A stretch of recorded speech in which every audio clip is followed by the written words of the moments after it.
This is the Headline Hangout with Austin and Chris as your hosts. We will be bringing you the top headlines and decoding it so you don't have to. I'm good. Right on. We have a lot of different stories to get to today, or not necessarily a huge list, but some kind of in-depth stories to get to. So we will we'll jump into that here pretty quick. But before we do, what have you been doing on your show recently, Austin? I had a Maha Mom on to talk about vaccines. So kind of tying into some things we have to talk about today. Yes, it is. What was her kind of take on that?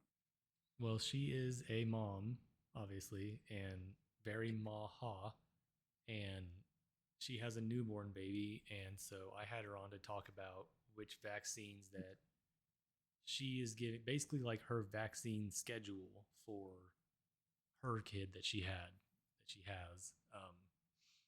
And so she kind of went in and out of that, and then we moved on to talk about other things after that, but that was the main point of why I had her on. So right on. So you guys can check that out over at millertalk.substack.com, which is Austin's regular show. And then, of course, you can check this show out, JBU, at anchor.fm/JBU. And you're also on YouTube, Rumble, Spotify. Anywhere else? What am I forgetting? Yep. Yeah. Okay, and then MillerTalk_pod on X, right? Yep. Look at that. Almost there completely.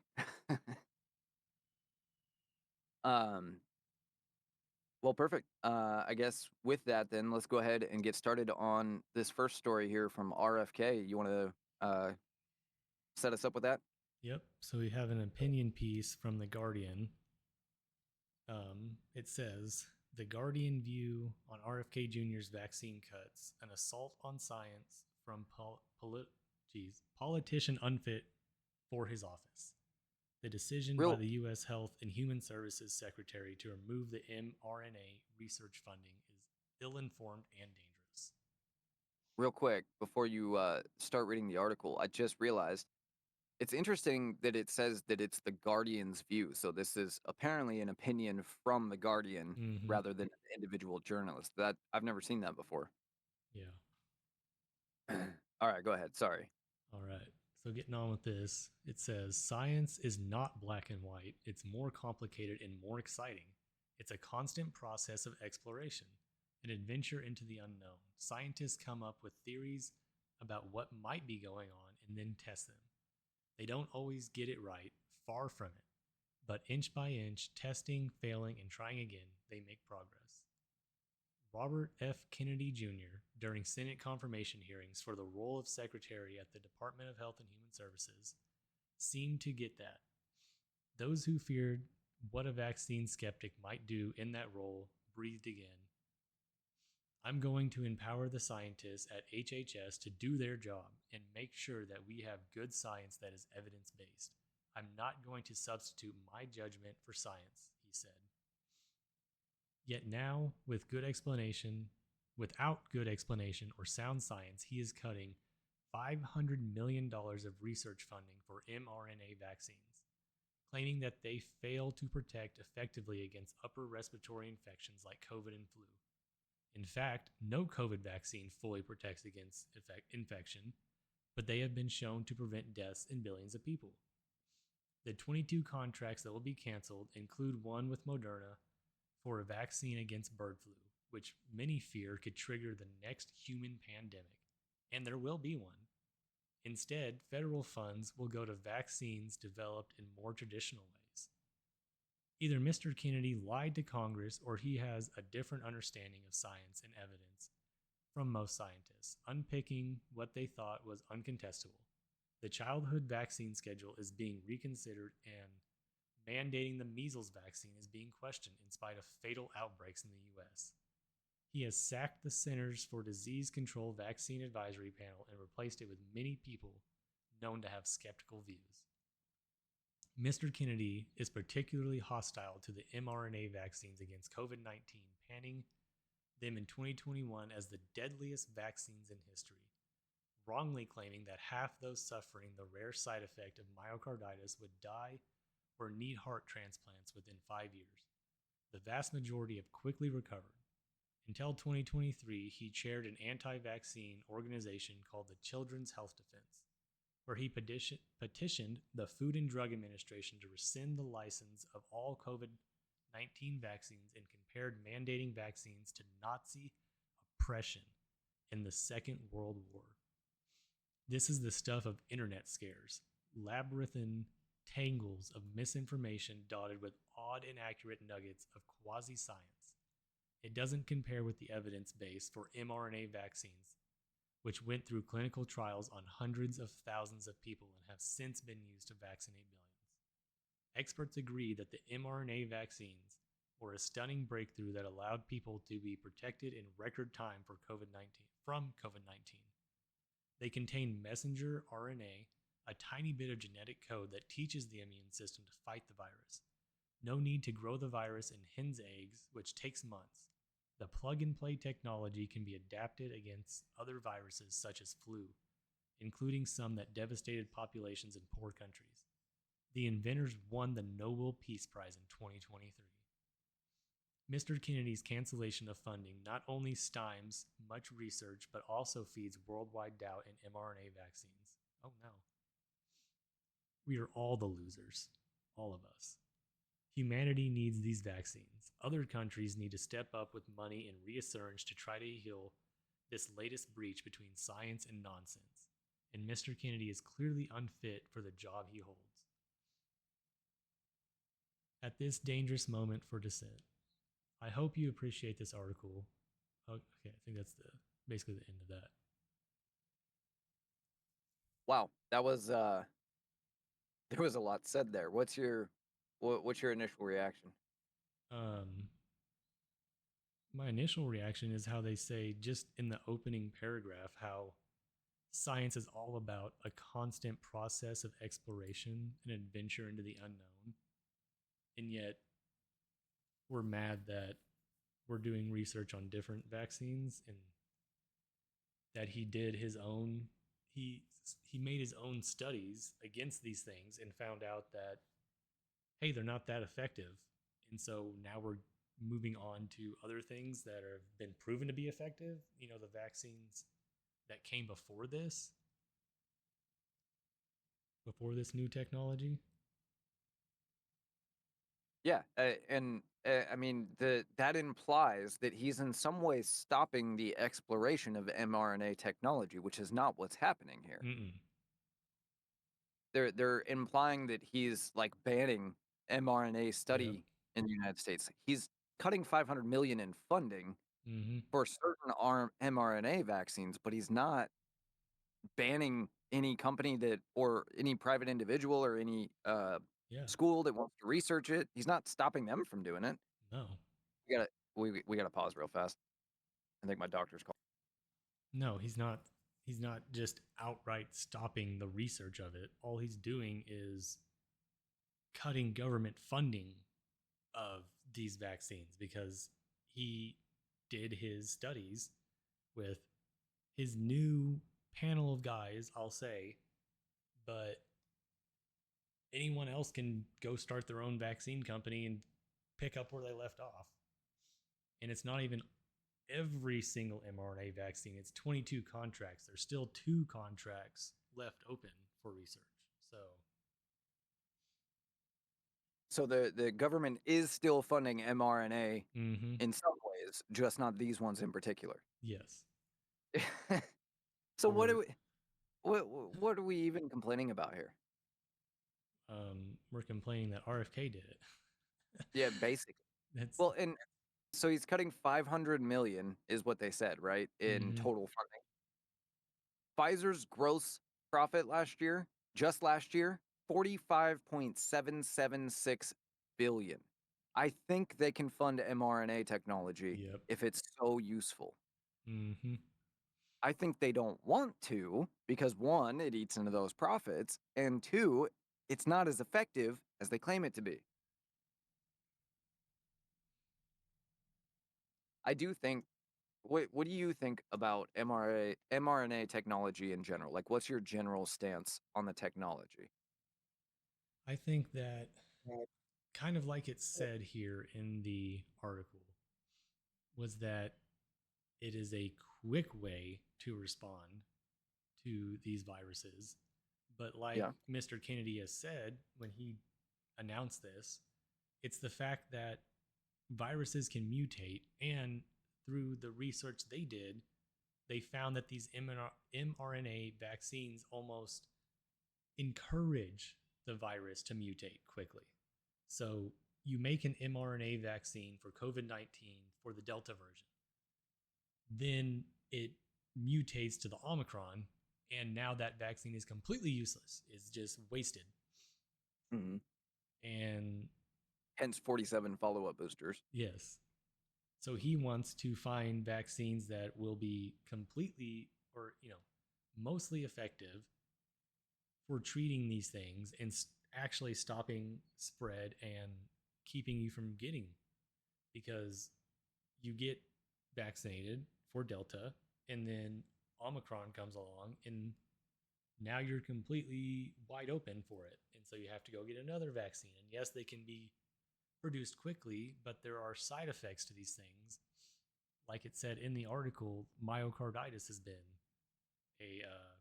a side effect of these Hmm. vaccines. So, Well, and just as a general rule, the way that vaccines work, all vaccines, is they introduce a toxin into your body, a mm-hmm, very toxic substance, and that's what triggers the immune response. And so your body can handle that once every few years or whatever, say a tetanus shot, right? You get that once every 5 years. And in yeah, general, tetanus shots are very effective and the risk is fairly low if you're over the age of like 5 or something.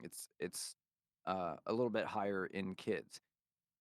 But getting a tetanus shot every year or multiple times a year, like they're doing with these mRNA injections, no, I highly doubt, I don't want to say definitively, but I highly doubt any doctor would recommend that if they were strictly going off the health and not the mm-hmm, profit they made yeah, from it. Because you're now going from an insignificant amount of mercury is usually what it is yeah, to a significant amount. mm-hmm, yeah. Everything. Go ahead. That's what they use to trigger the immune response, and then your body is supposed to basically recognize that this small amount of the virus, dead, usually like a dead virus cell, Mhm. is there, but then also you're being injected with mercury, so your body's immune system responds to that, and it's supposed to relate that Create immune antibodies, yeah. response from the mercury to actually the virus. But with these And while mRNAs, it's supposed to be like a small amount of genetic code that teaches the immune system to fight the virus. So yeah, it's it basically skipping that step mm-hmm, and trying to automatically put into your DNA how to fight that virus without having to train it. But it still requires, for whatever reason, it still requires the toxic yeah, component. mm-hmm, yeah, Yeah, and and it just why? It, for the one thing. the study that RFK did, he was on Tucker Carlson's podcast and he was talking about some of the stuff that he's been doing as the HHS secretary. And Mhm. he said he did a study on the COVID 19 vaccine and he took 20,000 people who didn't get the vaccine and 20,000 people who did. Okay. 2 people in the non vaccine study died of COVID. In the vaccine, the group of people that got the vaccine, an overwhelming, it was hundreds of people died from COVID, from all different types of things. So, Interesting. It's definitely significant. I mean, it's not definitive, but it's mm-hmm, significant. yeah, And it's that in itself is it's at the very least no less significant than the trials that Pfizer and Moderna and such have done on mRNA. And that was one of the things that I wrote down while you were telling this story is the clinical trials that they referred to about how effective these technologies are. They're all bull. They're Mm-hmm. not they're not double blind studies, which has No. always been the efficacy standard. They're just, we gave this shot to a certain amount of people and 15 days later they were fine. Yeah. That doesn't tell us anything though. So yes, technically that was a sort of clinical trial and yes, Mm-hmm. it did have a positive result, but not one that's significant in any way shape or form. Yeah. Yeah, I mean, it's just it's absolutely insane. And Mm-hmm. when I go back to it, why does our government need to be funding these things? I think that um, since I asked you, I'll add my opinion as well. You know, I have no problem. Well, I have one problem, but we'll get to that in just a second. I have, in general, no problem with mRNA technology. I have no problem with people wanting to study it. I have no problem if people want to take it. What I had a problem with was A, mandating it, Yep. and B, lying about it. Mm-hmm. The COVID vaccines were not effective at all. And there was some risk. Even if that risk was the same as other vaccines, they certainly implied that there was no risk whatsoever for a long period of time. Yep. And so, it might be 50 years before everything comes out as far as how effective they actually were and how safe they actually were, because I have a feeling, we're going to have to get through at least a generation of people before people are willing to start really telling the truth about it and before enough studies can be done to get a consensus of science on it rather than just, one person's biased opinion from either Pfizer or from anti-vaccine or whatever. Mm-hmm. Um, but just the average layperson without any of these trials or anything else can look at it and go, if you have to get 47 follow-ups, it's Yep. not that effective. And we know that each one of those shots has at least a tiny percentage of danger. And when you're multiplying that by 10 or 15 or 20 shots or whatever it is, obviously I'm Mm-hmm. being facetious when I say 47, but um, you're multiplying that danger now. So I don't have any problem with the technology, but I don't see anything promising enough out of it to justify taxpayers funding the research when it's been more than profitable enough for Pfizer and these other companies. And we absolutely cannot tolerate the mandates ever again, No. period. Mm-hmm. For sure. Especially not on brand new medicines. People, another argument they like to make is, well, mRNA was nothing new. It had been around for 20, 30 years or whatever, but it had never been used in a viable product before. Yeah. There was no mRNA product ever on the market, so we have no idea long term what the Yes. effects are. That's the big thing about it is yes, we can claim this and that studies were done, and as you mentioned, they weren't like double blind. There was no long-term studies done on this before we rolled They it out were to the entire world. they were double blind in the sense that the people conducting the studies were both blind. Yeah. Sorry, continue. I had to get that in there. It that was my big Yeah, problem with it when I saw it rolling out was the fact that there was no long-term study done on it. And so a person like me, I don't know if I've ever mentioned this to you or even on my podcast, your podcast, whatever. I was born with heart disease and I didn't know that. literally at one point had myocarditis because of my heart disease. So the Oof. second I heard that these things could possibly cause myocarditis, no, I was immediately out. I was like, I'm not adding on to my heart problems I already have. Well, especially in young males. Mm-hmm. Yeah, we saw the videos of athletes just dropping dead Mhm. playing sports. And isn't it funny how that's almost completely gone away? Mm-hmm. I haven't heard I of mean, any I more say of it happening, but funny. Yeah, I mean, they, I honestly, when I don't know who or what I can trust, I trust myself. Yeah. And I know that there was never a period of time in my life where so many young, healthy athletes dropped dead in the middle of daily activities. Mm-hmm.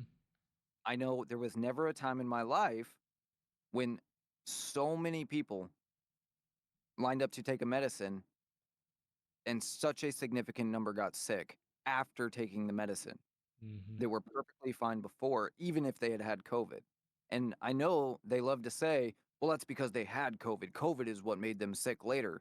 But, maybe that's true, but you can't prove that any more than I can prove that it's not. Mm-hmm. And I don't trust the people that can prove it because they've already proven they're willing to lie.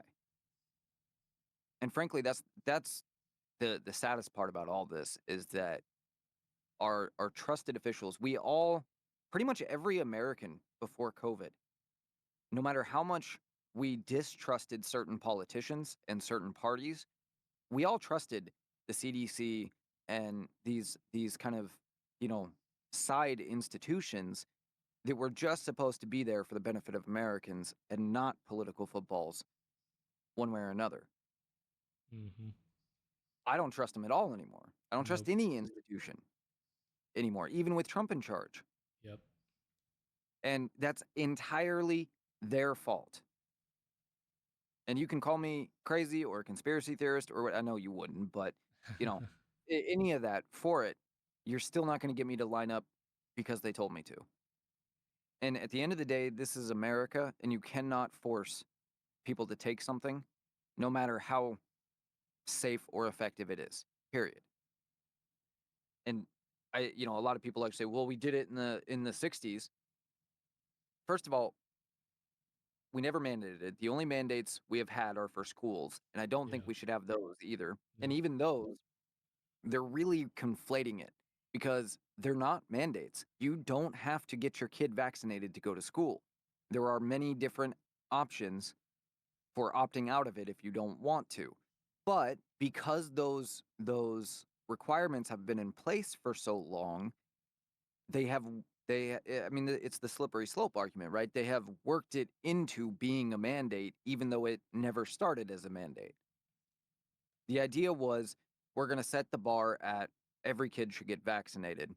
But if you're really against it, all you have to do is opt your kid out. Basically, it was an automatic opt-in. Mm-hmm. But then because nobody has pushed back, and in general, vaccines, nobody had great opposition to vaccines before Yeah. COVID either. So it just wasn't an issue. And so it became a thing where people just assumed it was a mandate over time because nobody remembers where these things start. They only know where we are now. Mm-hmm. But we technically have never mandated vaccines, and even if we did at one point in history, that doesn't justify doing it today, nor does it justify doing it then. It still could have been wrong then too. We've done many things in our history that were wrong. Exactly. Anyway, sorry. Yeah. One of Anyway, the one of the things go ahead. that my guest brought up was the fact that we can't sue vaccine manufacturers. That was a Reagan Yep. policy. And so what has happened is the quality of these vaccines have gone down and down. And it's to the point now that they can kind of put whatever they want in these things. And I think something we didn't bring up that I think is worth mentioning is the fact that around the time of COVID, they changed the definition of what a vaccine was to fit in this mRNA to be a vaccine. Um, and so now they're just kind of adding stuff into these things. And so what she told me she does is she has started requesting the vaccine insert, which she said is this big paper that folds out to be like a map of Yeah. everything of effects that you can expect to get from them and ingredients that are in it and all this other stuff. The fact that's not mandatory to give to you, but it is for every other medication Mm-hmm. is insane.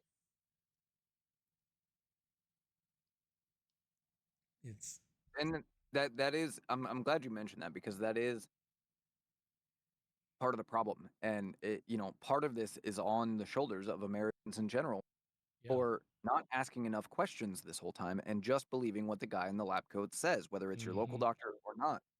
And a lot of blame goes to the local doctors too, or just doctors in general, because while they're not scientists either, your patients trust you. And obviously, there's unscrupulous doctors that just do it for the profit motive, Yep. right? But I don't think that's most doctors. I think that's some, but not most. But they weren't asking any questions either. They were just Mm-hmm. assuming that whatever the sales pitch was correct, and that is entirely what we were relying on them not to assume. Mm-hmm.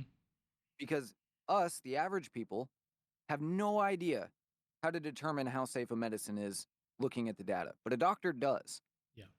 And so we go to a doctor in order to decipher that for us and tell us as normal people, yes, it's safe, but there are some of these risks or whatever, or there's these risks, but it's definitely worth it in this case. But they don't. They go to these pharma conferences and they just suck in whatever the pharmacy rep tells them, and then they just spit that back out to their patients and then wash their hands of it morally by going, well, I was just, doing what I was told. But it doesn't work that way. You were in a position of trust with your patients. I Mm-hmm. mean, if I would have known my whole life that all the doctor was doing was regurgitating the sales information from pharmaceutical companies, why wouldn't I just go to the pharmaceutical company directly to get the shot? Why would I even waste the time paying the doctor? He's not doing anything for me. Yep. Basically. All right, anything else on this one? Nope. That's all I've got. I think that's all I got too. What do we got next? Oh, Um. the court opinion, huh? Yep. Courthouse news. Get the right one here. What is this?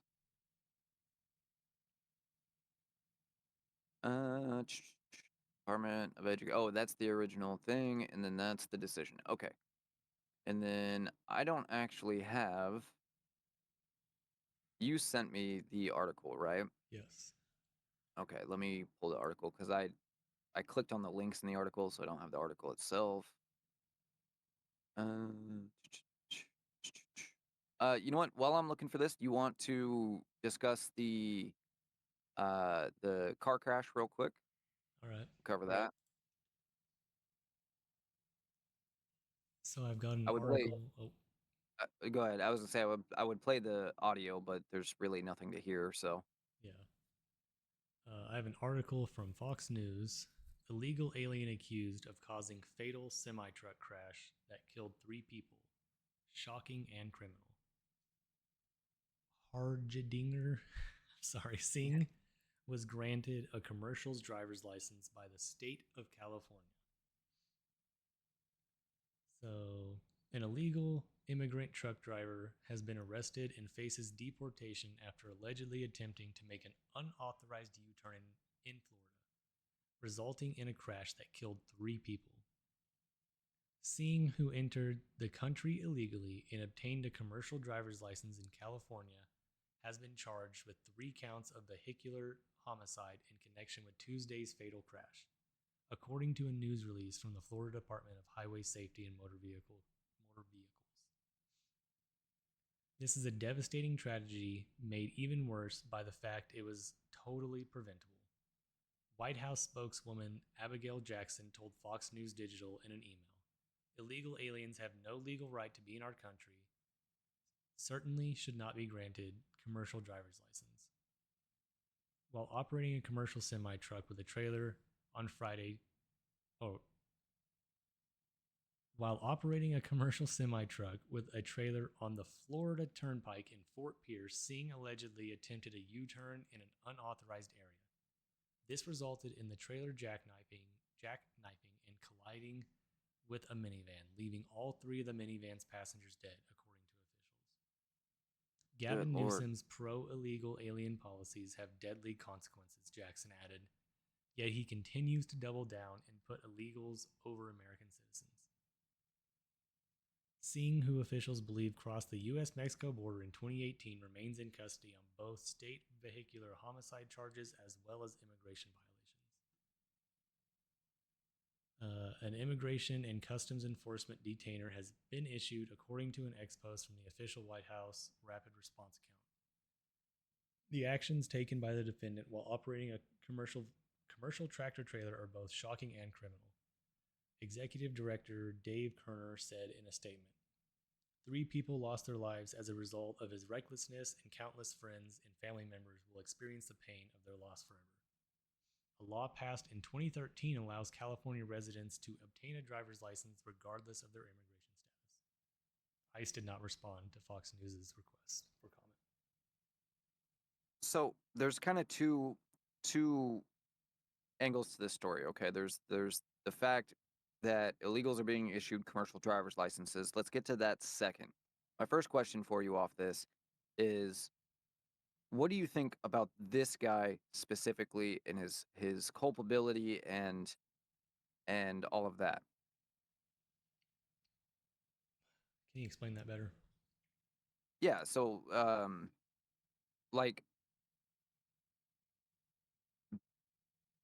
first, I guess, do you think there was intent behind Okay. his action? Do you think that it was just completely an accident and he didn't understand the stupidity and danger in what he was doing?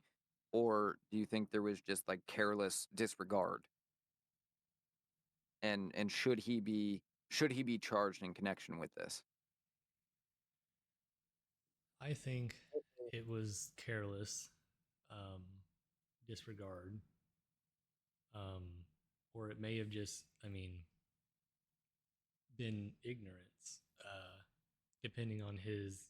Trump made the executive order that said these people have to read English. So if this guy was inspected, or however you want to say that, to be in line with that executive order, then he should have been able to read the signs that say no U-turn here, and he did it anyways. Um,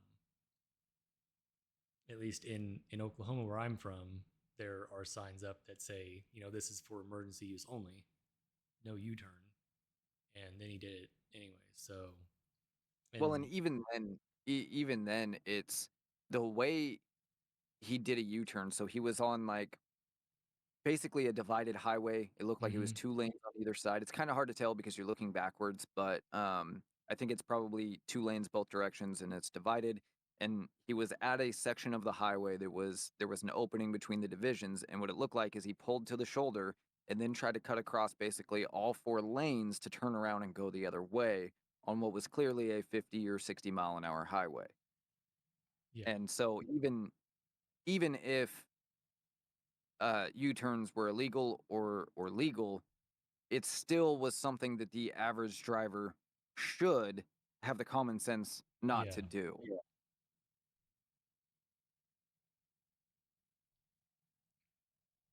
So do you think that he should be charged then? mm-hmm. At least with manslaughter and deported, or whatever they want to do with him. At the very least, manslaughter, because you should not do that in an 18 wheeler of all things. And when I first saw it, I was like, man, that's obviously a tragedy. And then a couple days later is when we found out that he was actually an illegal immigrant and got his license in California. And that just added insult to injury there. It's because you, at this point, you know that it could have been completely and just prevented if we would have not just let him in. So Right.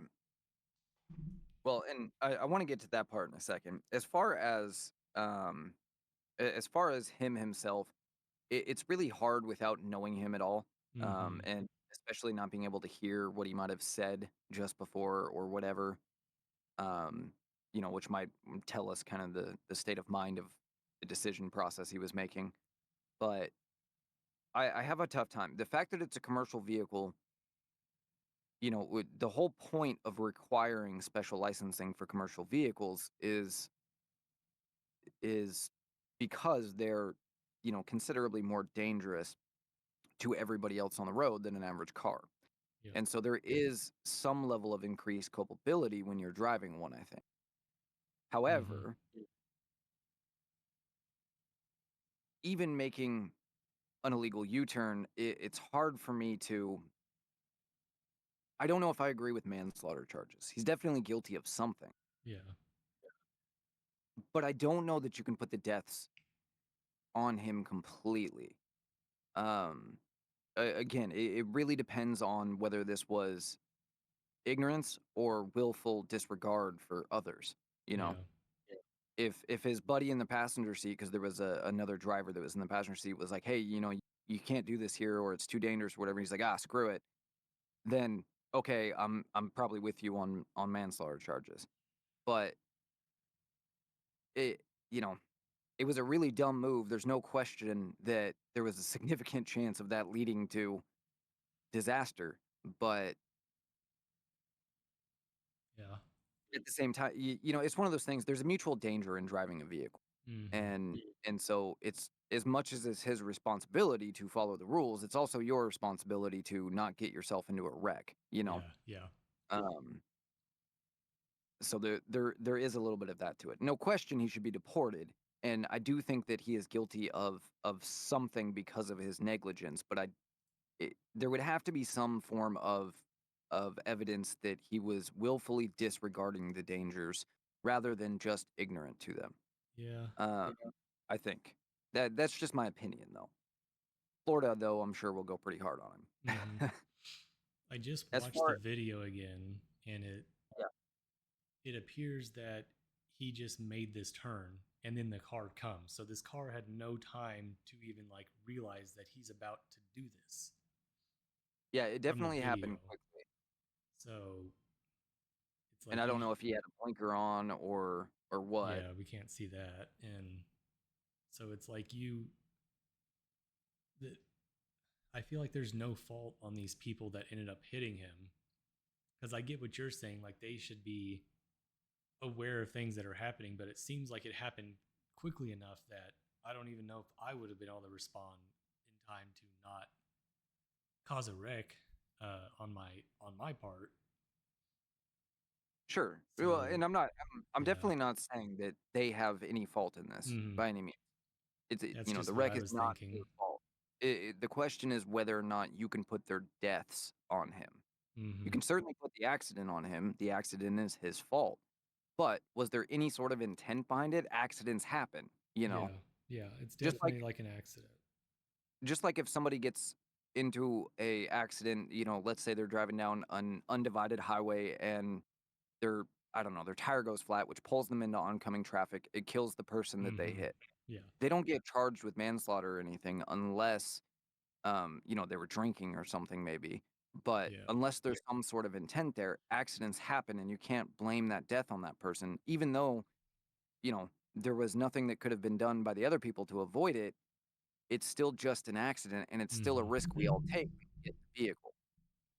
yeah. Um, and while there is some culpability to him, I'm not sure that we can pin the deaths on him.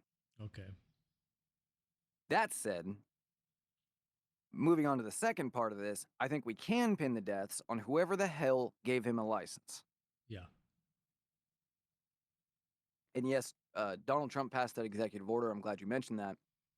And one of the best things that he did was requiring that you at least have to be able to speak English um, in order to get a commercial yeah. license. I appreciate that. It's interstate commerce, so he should have been able to just put a stop to it, and I wish he would have. Yes, it would have hurt the trucking industry. Yes, it would have caused some supply shortages for a little bit, but it's worth doing. Hmm. Um, but he can't stop what states do inside their states, so illegals would have still been able to drive truck in California, but they wouldn't be able to go cross states. And the people in Florida did not sign up for people that can't read English driving on their roads with semis. So I do think you can put it on California leadership in that sense. Obviously, Yeah. you can't charge them with murder, but I do think they should be held accountable for it, um, at least at the ballot box. Hmm. And just the idea, I mean, eh, I don't like the idea of licensing in general. Mm-hmm. I the one place I do have some tolerance for it is driving Yeah. because you do need some form of like minimum competence to get behind the wheel of a car so that everybody else is protected from things like this.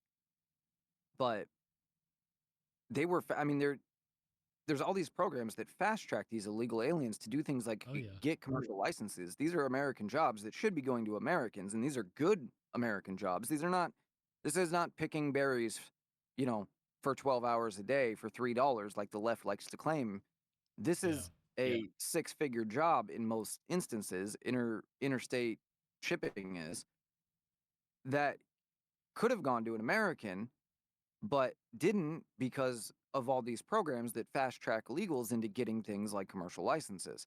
On top of that, many don't speak English, many don't understand the rules of our roads, many don't even have regular licenses before they are getting commercial Oh yeah. licenses. And, all of that is just wrong, no matter how you spin it.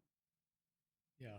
They're coming from a completely different country and immediately getting behind the wheel of an 80,000 pound vehicle. And we just think that's okay. Yeah. Not even Well, starting it let with a alone the fact Prius, you know? and you're rewarding the behavior. So of course you're going to Yeah. get more of it. Come Mm-hmm. here and get a free commercial license because you're illegal. Mm-hmm. I mean, it's not just a slap in the face of Americans because you're giving away a good paying American job to somebody that broke the laws to get into the country.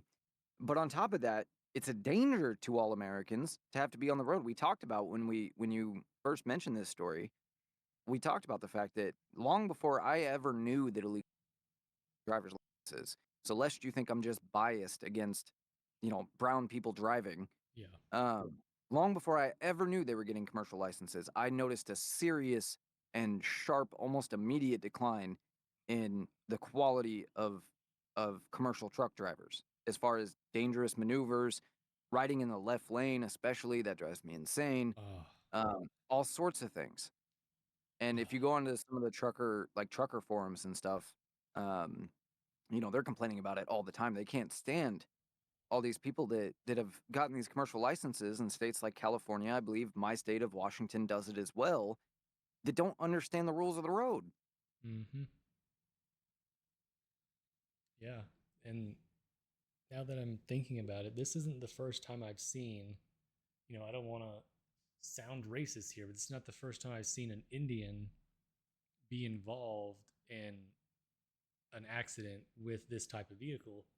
This is just the first time I've seen it cause death. I've seen multiple videos of them driving over barriers and flipping the truck over and uh, all kinds of stuff like that. But this is just the first time I've seen it, and it caused immediate death of someone, and or even just harm of someone else. So Well, and just to clarify, I don't think you're implying that Indian people are more likely to kill people, but no. rather that there are cultural differences that Mm-hmm. can lead to problems with them driving, right? Because Yeah. we talked about this too in India specifically, and in many other countries that are popular for illegal immigration in the United States. There are no rules of the road. Yeah. In India, the rule of the road is if the truck or vehicle is bigger than you, get the hell out of the way. India is notorious for its dangerous roads. And so I think that there is a cultural difference that putting the illegal immigration part aside, that you would have to you have to recognize that cultural difference, and you can't necessarily assume that somebody coming from a different culture, whatever it might be, even if it's Slavic, um, you can't necessarily assume that they have Mm-hmm. the same set of common sense that the average American does, because that common sense section can have a lot to do with cultural influences. Exactly. Yeah.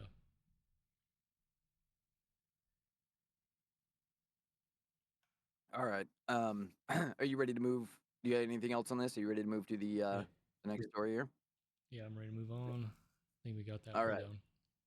So we decided on this one because this is about a legal case. You're gonna read the story for us, and then I Hmm. will cover the opinion. So go ahead and take it away.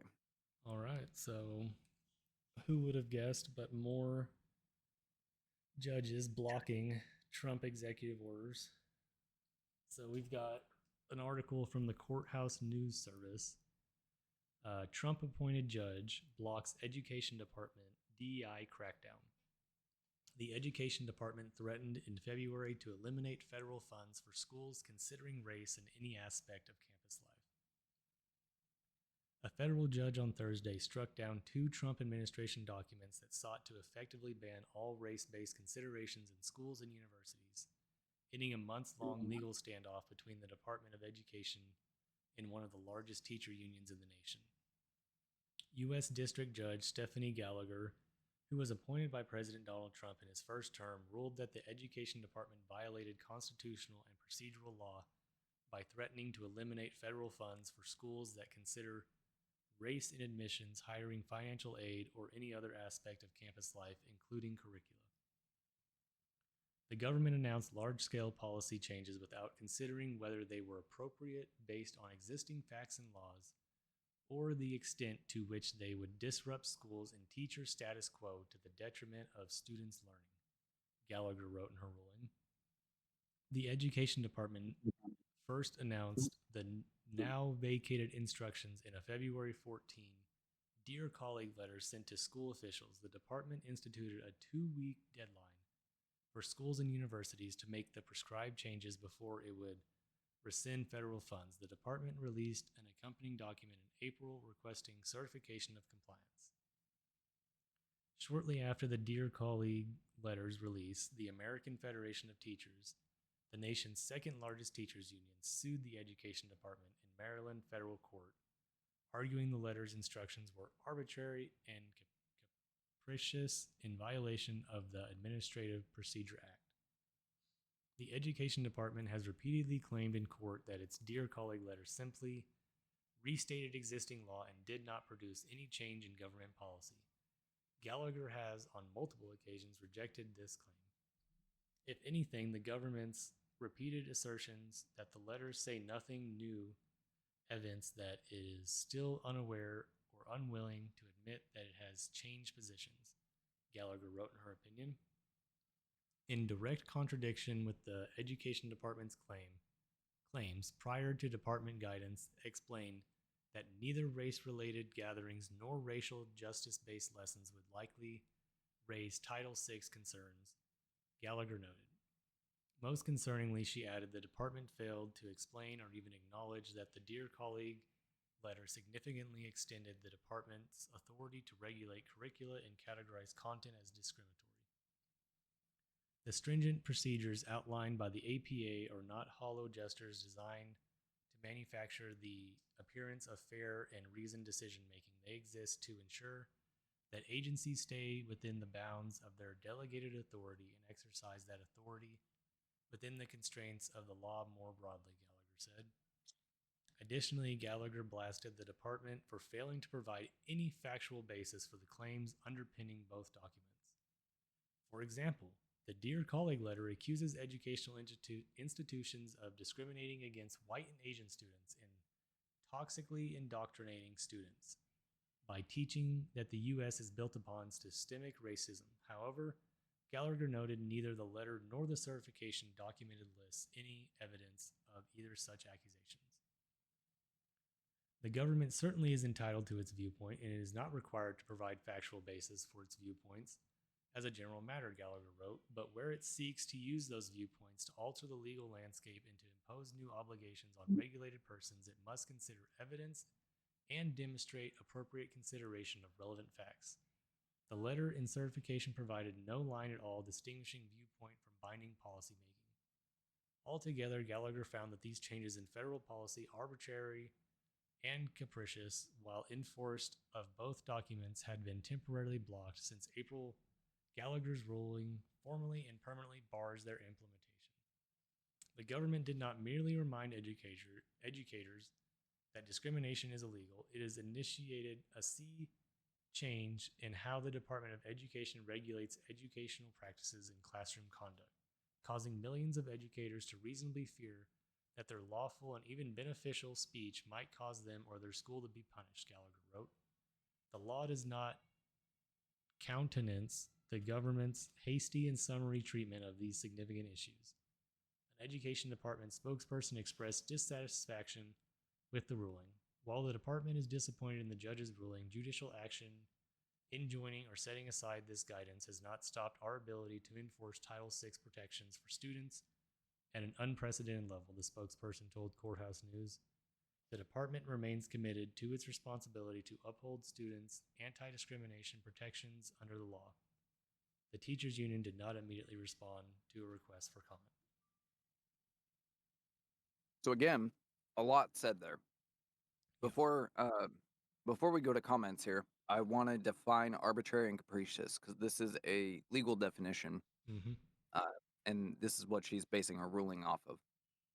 As far as the legal definition is concerned, arbitrary and capricious refers to actions or decisions made without reasonable justification or proper consideration of relevant facts and circumstances. Last I checked, law wasn't concerned about circumstances all that much. But Yeah. that's just me. And that's really my criticism of this whole case right off the bat is she's not saying that the White House did something wrong in the sense that or let me rephrase that. She's not saying the White House did something illegal or did something that is unconstitutional or violates any law or constitutional thing. She's saying the way they went about it is wrong, more or less, in my opinion. I mean, the last paragraph that you read sums it up. The government did not the last paragraph, but the last paragraph of her quote. The government did not merely remind educators that discrimination is illegal. It initiated a sea change. What does that even mean, first of all? Yeah. In how the Department of Education regulates educational practices and classroom conduct, causing millions of educators to reasonably fear that their lawful and even beneficial speech might cause them or schools to be punished. First of all, if it's lawful speech, well, first of all, beneficial is an opinion. Mm-hmm. So it's not up to the judge whether or not their speech is beneficial. That's up to whoever's interpreting it. But if their speech is lawful, then it doesn't matter that they fear that they might get in trouble for it. It's lawful or it's not. Her ruling is entirely based on the fact that teachers or teacher unions or school districts got scared that something they were doing that wasn't illegal was fine or was not fine. And I don't see how that's relevant at all. Because if they're scared, it's probably because it's not fine. Yeah. If they are scared and it is fine, then they're scared for no reason and it doesn't matter. What's your opinion on this? I mean, it. I guess it doesn't make sense to me. It's like you're basically just saying that, oh, this might cause turbulence or something among educators. And it's kind of like, well, yes, it's a change in the way we've been doing things. So there's going to be time to get used to it. Yeah, what's important here is what Gallagher did not say is that what the Trump administration was doing was either illegal or unconstitutional. Mm-hmm. Rather, they were changing policy, which is exactly the presidential administration's job. Policy changes are the executive office's job. Law changes are Congress's job.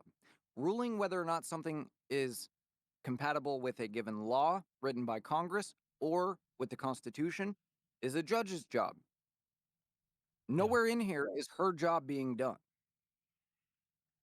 what she is saying is that I don't know, that she doesn't like the change they made. That's it. Yeah. She doesn't say it's unconstitutional. She doesn't say it's illegal. She doesn't like it. But Hmm. that's not her job. And the other thing she's saying is, well, it's going to affect all these teachers and what they're teaching. Yeah, that's the point. Yeah, exactly. Yeah. It seems like she's kind of out of her league here. Like she's doing something that, as she's not working within the scope of her job, it seems like she's just doing this. I have I have here the original letter that the Trump administration sent to schools. I'm going to read just a little bit of it so we can get an idea of what they actually asked. It's pretty short. Okay. Dear colleague, meaning teachers, administrators, people that work at schools, because this is coming from the Department of Education. Discrimination on the basis of race, color, or national origin is illegal and morally reprehensible. Accordingly, I write to clarify and reaffirm the non discrimination obligations of schools and other entities that receive federal financial assistance from the United States Department of Education. This letter explains and reiterates existing legal requirements under Title, what is that, 6 of Hmm. the Civil Rights Act of 1964, the Equal Protection Clause of the United States Constitution, and other relevant authorities. And then it cites what those are. In recent years, American educational institutions have discriminated against students on the basis of race, including white and Asian students, many of whom come from disadvantaged backgrounds and low income families. So let's take a pause right here. As the judge noted, the presidential administration is not in any way issuing policy that changes law or constitution. Therefore, what she's saying is it is compatible with the law and constitution as it is. The only thing the Trump administration was saying in this letter is that we believe that policies that have been implemented recently violate these things, the Civil Rights Act, the Constitution, etc. These are the areas in particular that we think are violating those things. And so we're going to change those because, as the executive department that heads these organizations, we think it would be better to move away from these practices that may or may not violate the Constitution and the Civil Rights Act. Exactly what is within their purview. I I can't even. And so one of the things that the judge said was that they claim that students on the basis of race, including white and Asian, many of whom have come from disadvantaged backgrounds and low-income families, are being unfairly targeted or affected by these rules. But the Trump administration provides no evidence to that, but they're entitled to their opinion. Yeah, they're not required to provide evidence. They don't have to have any reason whatsoever to change policy other than they want to, so long as it is both constitutional and legal, and you already admitted it was. So this entire decision is based on her feeling about the new rule change. And that's it.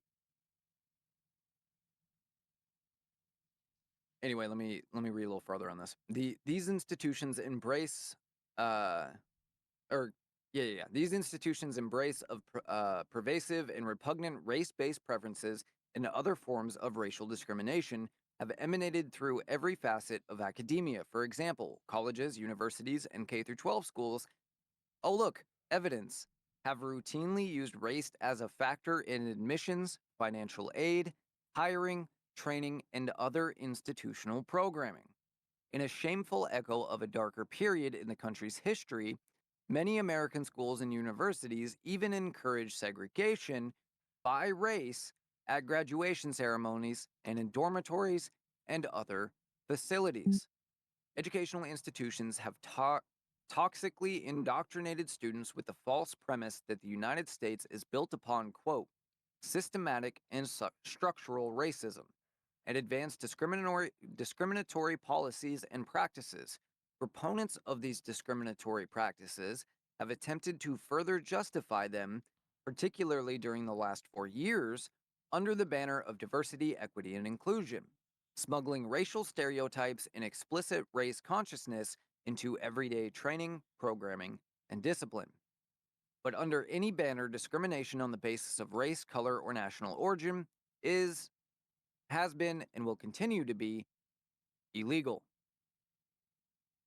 The Supreme Court's 2023 decision in Students for Fair Admissions v. Harvard, which clarified that the use of racial preferences in college admissions is unlawful, sets forth a framework for evaluating the use of race by state actors and entities covered by Title VI.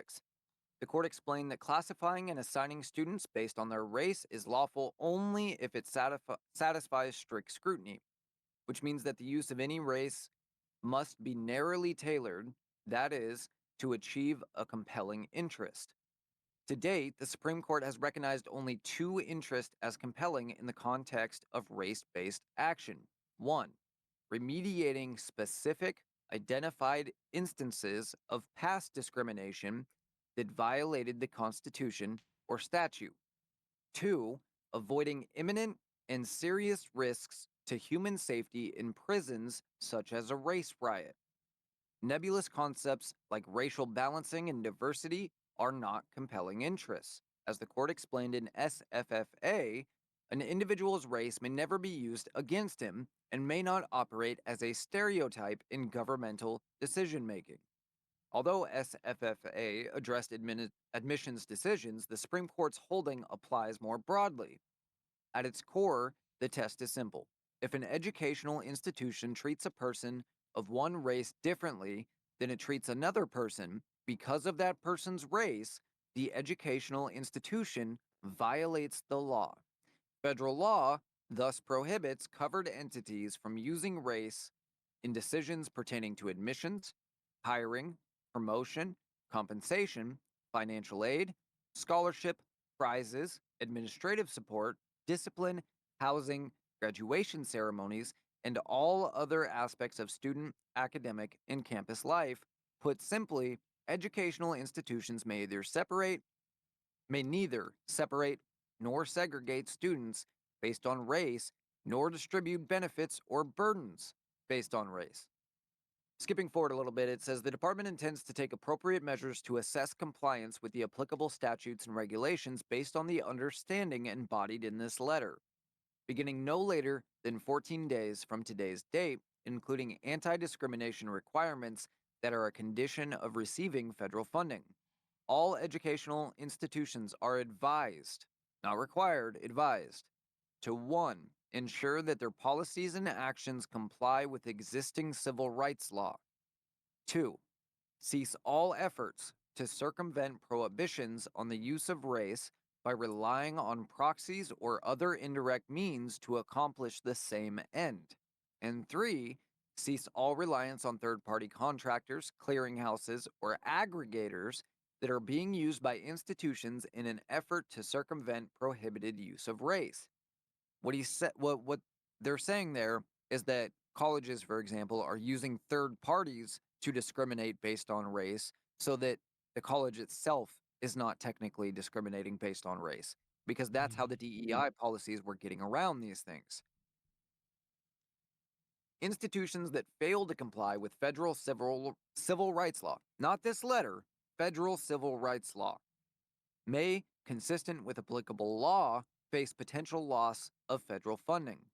Anyone who believes that a covered entity has unlawfully discriminated may file a complaint with OCR. Information about filing and complaint with OCR, including a link, yada yada. Thank you in advance for your commitment to providing our nation's students with an educational environment that is free of race, color, or national origin discrimination.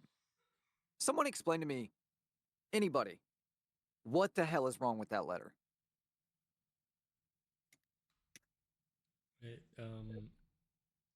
It stops DEI. Yeah. I mean, good Lord. There's nothing in there. So she claimed that in what you read, she says, if anything, the government's repeated assertions that the letter says nothing new evince that it is still either unaware or unwilling to admit that it has changed positions. It hasn't changed positions at all. That has always been the law. Just because previous administrations ignored the law and Mhm. ignored all of these violations that were taking place doesn't mean the position of the federal government changed at all.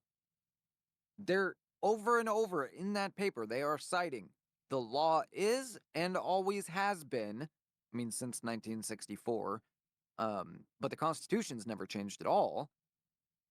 This, and therefore you cannot violate this. I, I don't know. This is one of those cases. Like I'm just gonna keep getting more angry. So Yeah. go ahead. Yeah. This is insane. It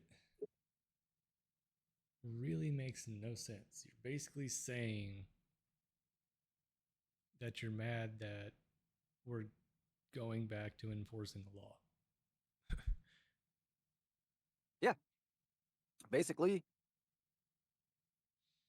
You're mad that we're giving equal opportunity to everyone. You're mad that people aren't going to be judged based on their race anymore. And for what reason? Just because Trump did it? Yeah, basically. Just like going back to the RFK thing. It's like, are you just mad about this because RFK did it, or do you actually have a problem with it? The other thing that she says here is in direct contradiction with the education department's claims, prior department guidance explained that neither race related gatherings nor racial justice based lessons would likely raise Title VI concerns. First of all, that says likely. We might have decided it does. So that's number one. Number two, I don't think that in that article it said anything about either of those two things, did it? Or not the article, but the letter itself. Did it No. when I went through that list of things that they said was affected, they said admissions, uh, and a bunch of other things. I'm trying to find it here. I want to see exactly what they said. Sorry, I should have had this highlighted. Today, yada yada. Here we go. Admissions, hiring, promotion, compensation, financial aid, scholarships, prizes, administrative support, discipline, housing, graduation ceremonies, and all other aspects of student, academic, and campus life. None of that is racial justice based lessons or race related gatherings. Mm-hmm. So the basis that she's claiming isn't even something that was mentioned anyway. Yep. Yeah. Yeah. Yeah. Yeah. We Oh know man. this has been a problem for a while. We know Hmm. that the statistics have come out that DEI has caused Asian and white people who technically have scores or sometimes even very, very good scores on their SATs and stuff to be denied entrance to colleges based on the fact that, oh, we have to have this amount of black people, this amount of Asian people, this amount of white people, blah, blah, blah, accepted into our college. So now people who are overly qualified, or at least at the very least, just qualified to get into these colleges and should have been accepted into these colleges, were being denied based on their race, Mm. not merit, not anything else. So, Only their race. mm-hmm, Yeah, which, and you had public schools that were trying to lower the standards for black students yep, compared to white, Asian, and other students. yeah, there was schools. I don't have anything on hand, but I know there was schools that were passing black students, allowing them to graduate or allowing them to continue on to next grades with literal failings Hmm. because they were black. And systemic racism means we have to allow them to continue when you're only The hurting sad, the individual. yeah, the sad thing is it's just hurting that black kid. Mm-hmm. It it's disgusting on top of that, but I mean we've seen this for a while now, our judiciary is out of control, and this is a perfect example. They love, they mention right away in the headline, Trump appointed judge, which makes no difference whatsoever. Mm-hmm. But it doesn't matter. What matters is the ruling, and there's nothing in this ruling that is legitimate at all. And there's nothing in that letter that was illegitimate Yep. at all. What is illegitimate, is um God, I should have said that because it made me lose my train of thought. Is the way that schools have been treating these damn kids. Mm-hmm. Oh, anyway,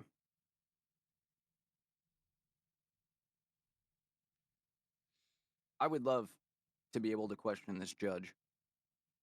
Yep. I feel like judges' opinions should be subject to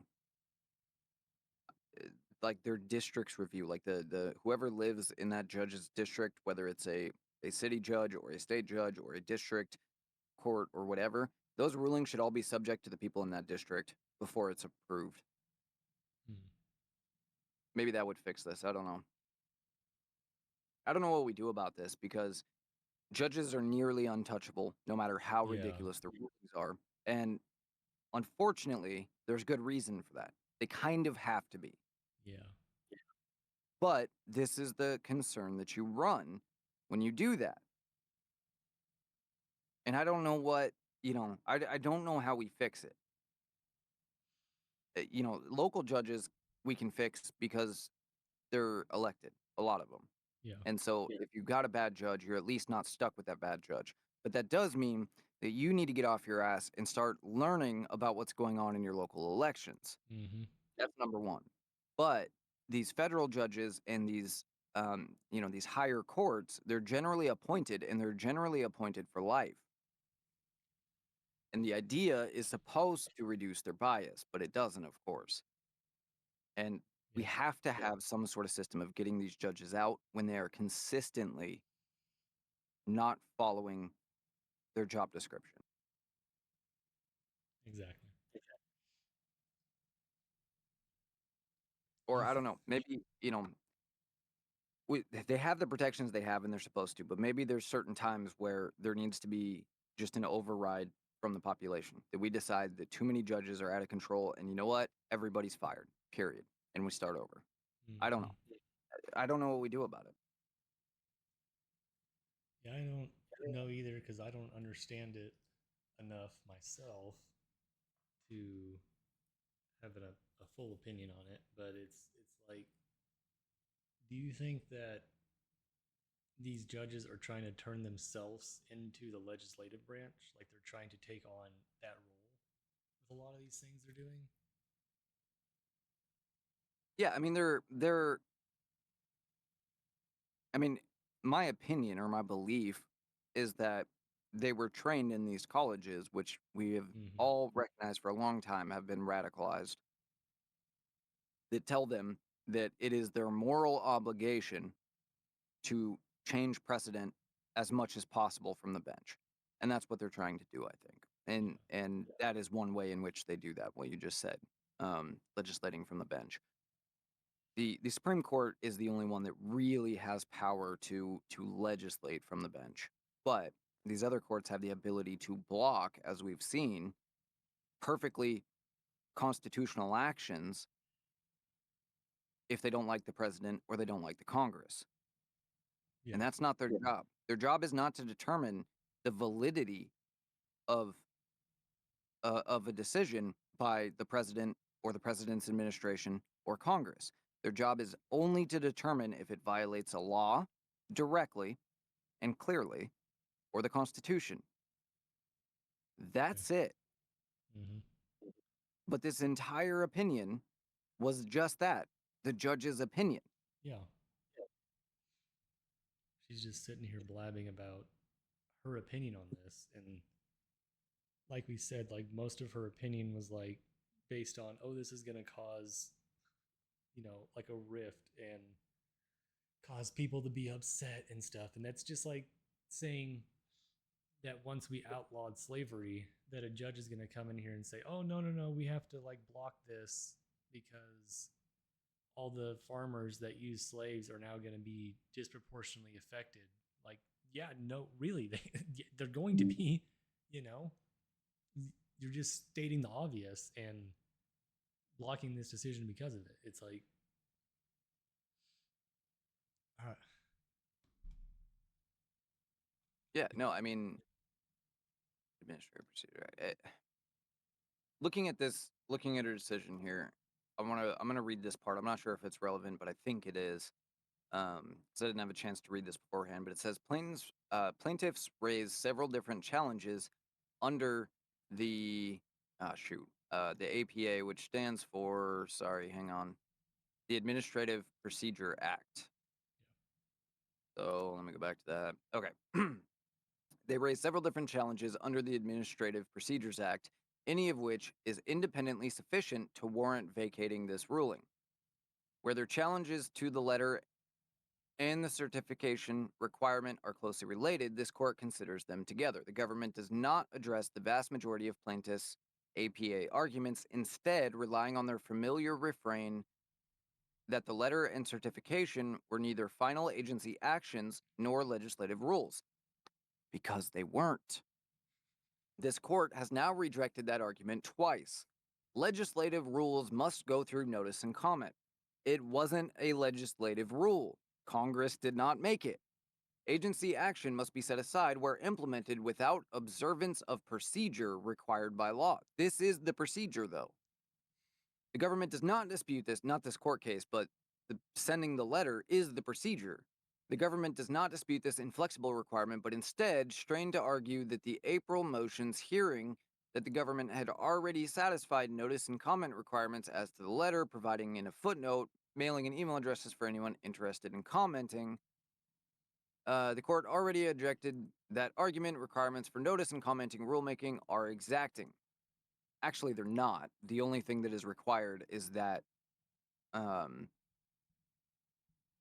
the notice and requirement, one, the notice being the letter is the notice, and then B, the rules for comments, because when the government makes an administrative action, they have to allow comments. Most people aren't aware of this, but anytime the EPA changes its rules, or the ATF, or anybody else, they have to have a comment period for a certain amount of time before those changes are made.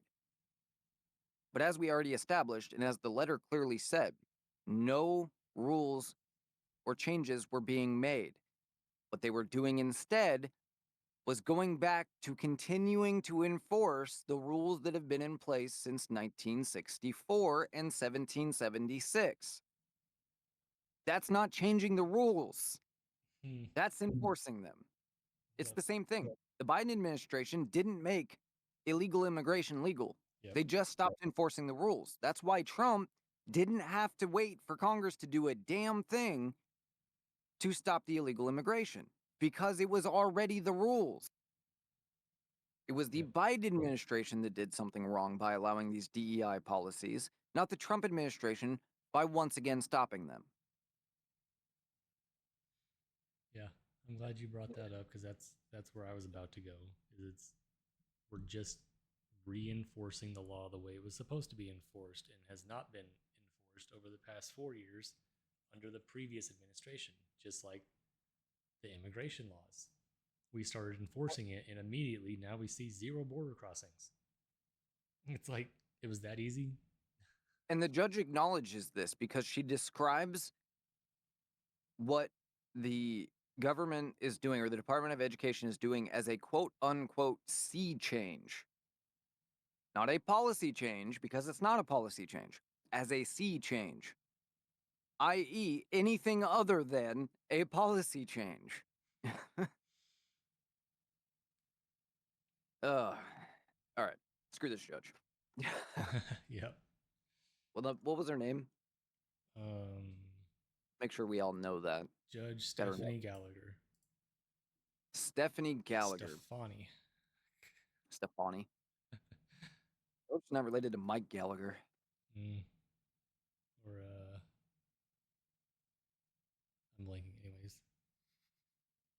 All right, let's take a quick break and come back with some more.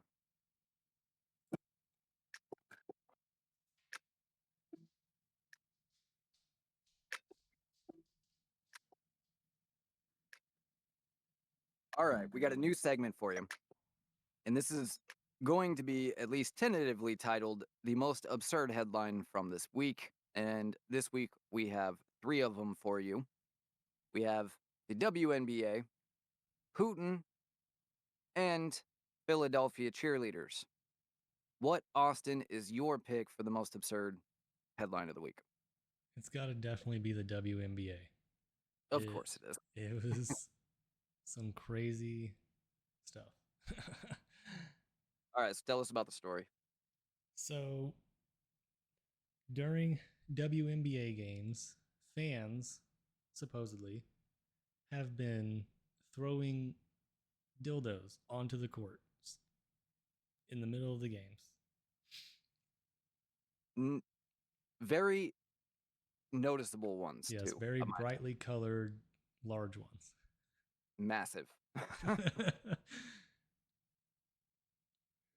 And when we were first talking about this, we thought it only happened twice. Apparently, it's happened at least 6 times. Yeah. Do you know what the background story is here, or why this is happening? No, but I do know it has caused a surge of views of the WNBA that is completely unprecedented. So, What do you mean? I mean, the Oh, WNBA, the yeah, viewership? their viewership has Yeah, skyrocketed because I of it. People I are bet. actually watching it now. I'm considering watching. just on the off chance that you get to see it happen. And of course, the WNBA is pissed about this. The association, the players, the coaches, they're all pissed about it, Hmm. which is really rather ironic because this is the first the league is a joke in and of itself. Yep. This, if anything, is adding something of value to the Yeah. league. I know, it's sexist and all that, but Yeah. we were discussing the league loses what, like uh $100 million a year, I think it is. Hmm. The league itself would not exist if the NBA didn't exist.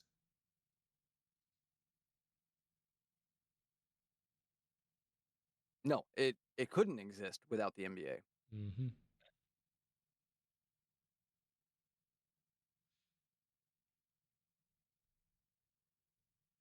Um, I ca- I wanted to add this to this. Normally we'd move on to the next topic already, but I caught this opinion piece from the Guardian on this topic, and so I have to read a little bit. The the subtitle is "These grotesque affronts aren't just juvenile spectacle. It's the logical endpoint of a cultural fluent in irony, addicted to attention and hollowed out by meaninglessness." Of all the things that we can point to make those assertions, and there's no question that there is a bit of a cultural issue in our society with stunts done for the sake of social media, right? Hmm. First of all, this doesn't even appear to be that. Second of all, this is like the most meaningless, trivial thing that we could point to, I think, to make that argument. It's just it's so ridiculous. Oh yeah. Yeah. He says in the article, this is written by Lee Escobedo. And he says in the article, when dildos become airborne at WNBA games more than the meaning shifts. It reveals the collapse of coherence under TikTok's attention economy. These aren't protests or insults that make a point. They're spectacles. The goal is to provoke. It's a mematic landscape poisoned by irony. Absurdity is the point, and the dildo isn't just symbolic, its function is noise. Okay, sure, guy. I I just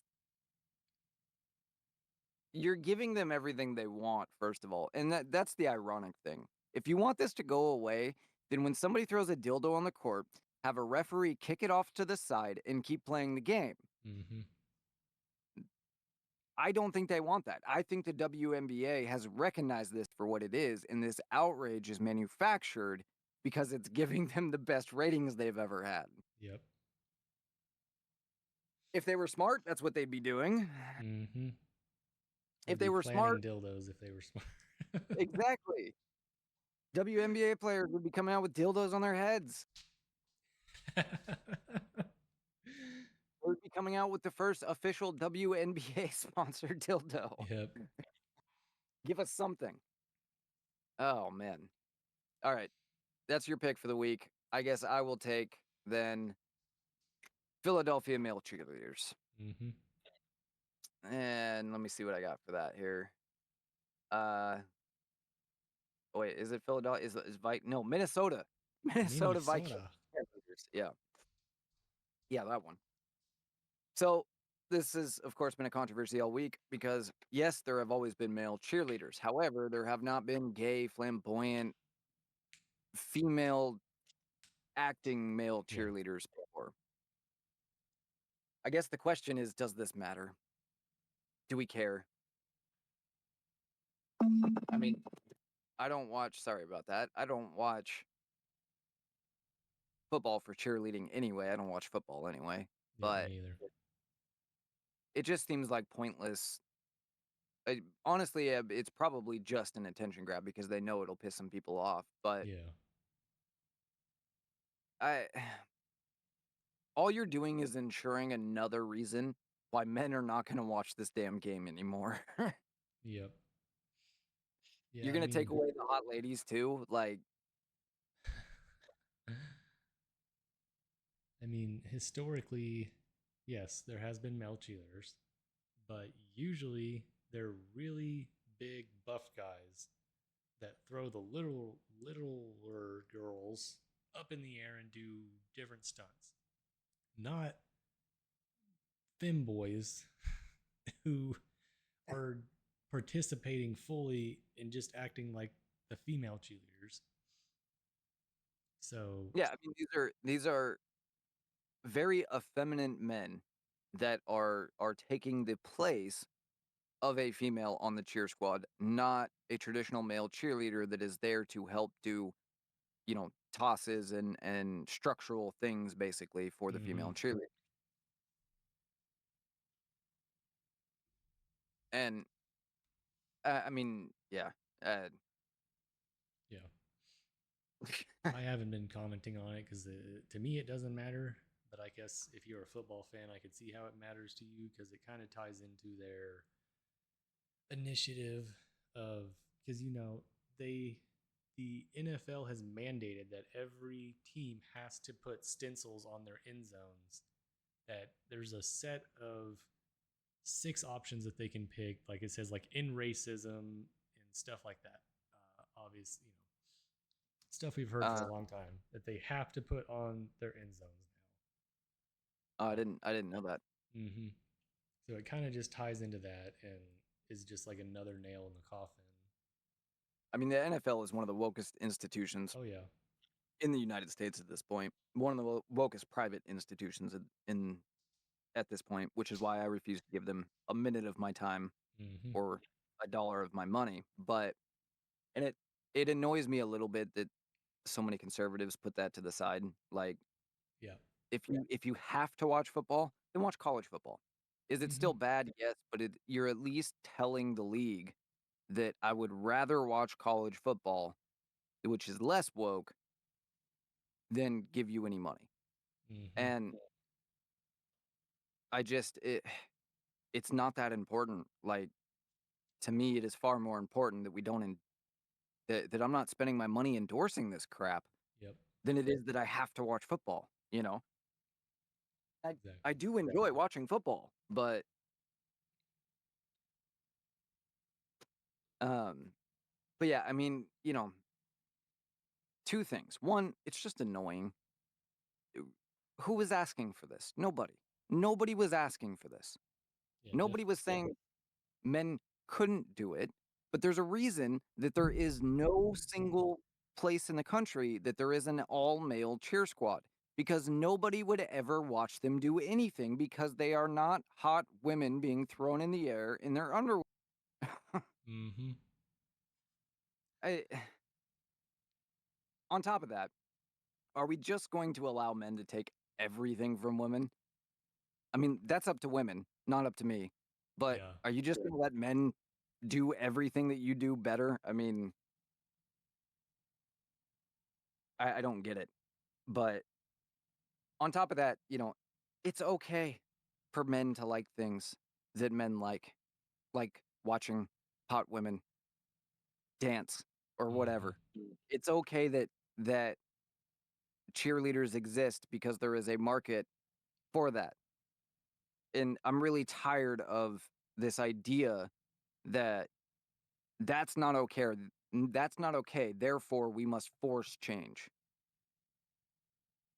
No man has ever said that it's not okay for women to like something that women like. I Yeah. mean, obviously, there are exceptions on the fringes, of course. It's not okay for women to like murder, right? But Mm-hmm. it, it's absolutely absurd. And I don't know. It's so tiring. Absurd is the perfect headline to put this article under. We'll put it that way. Yeah. For sure. All I can say is it's just one more reason I'm not going to watch football. Yep. All right. And that leaves us the last headline, which neither of us picked. You guys can let us know your decision. X.com/JBU show and X.com/MillerTalk_pod. Or you can send an email directly to us, jbu@usa.com, with your opinion. And if you guys outweigh us, either in the comments or in the emails, we will, I don't know, we'll do something. We'll come up with something that we got to do Yeah. if you pick the third headline over us. The third headline is Trump and Putin, and the way that Trump flexed on Putin, apparently. Flex. I got to be honest, when I saw this, I didn't see this as particularly interesting, but everybody else apparently did. You want to explain what happened here? So Putin came to Alaska and Anchorage, Alaska, for a summit to discuss the ongoing war. And was it as he was walking from the plane to wherever it was on the Air Force base, Trump scheduled a flyover of a B 2 and two F-35s to fly over? And he gave him a little bit of a nudge on his shoulder and a point up. Look at that. And it's always a good way to really stick it to the Russians, because the one thing Russians have always been terrible at is competent military equipment. Mm-hmm. There is literally no piece of Russian military equipment that has ever been preferred by third parties to US military equipment. Yep. The only reason certain countries use it is because it's cheaper. Mm-hmm. And you know damn well that bothers Putin. Oh, yeah. Yeah, and so that was part of it. The other part of it was Trump had the way it was set up where they both met was Air Force One pulled up in front of a red carpet, and maybe 20 yards from Air Force One to down the red carpet to the stage. Putin came from a red carpet 90 degrees to the left of Air Force One from his plane, or whatever it was. I don't know. Probably a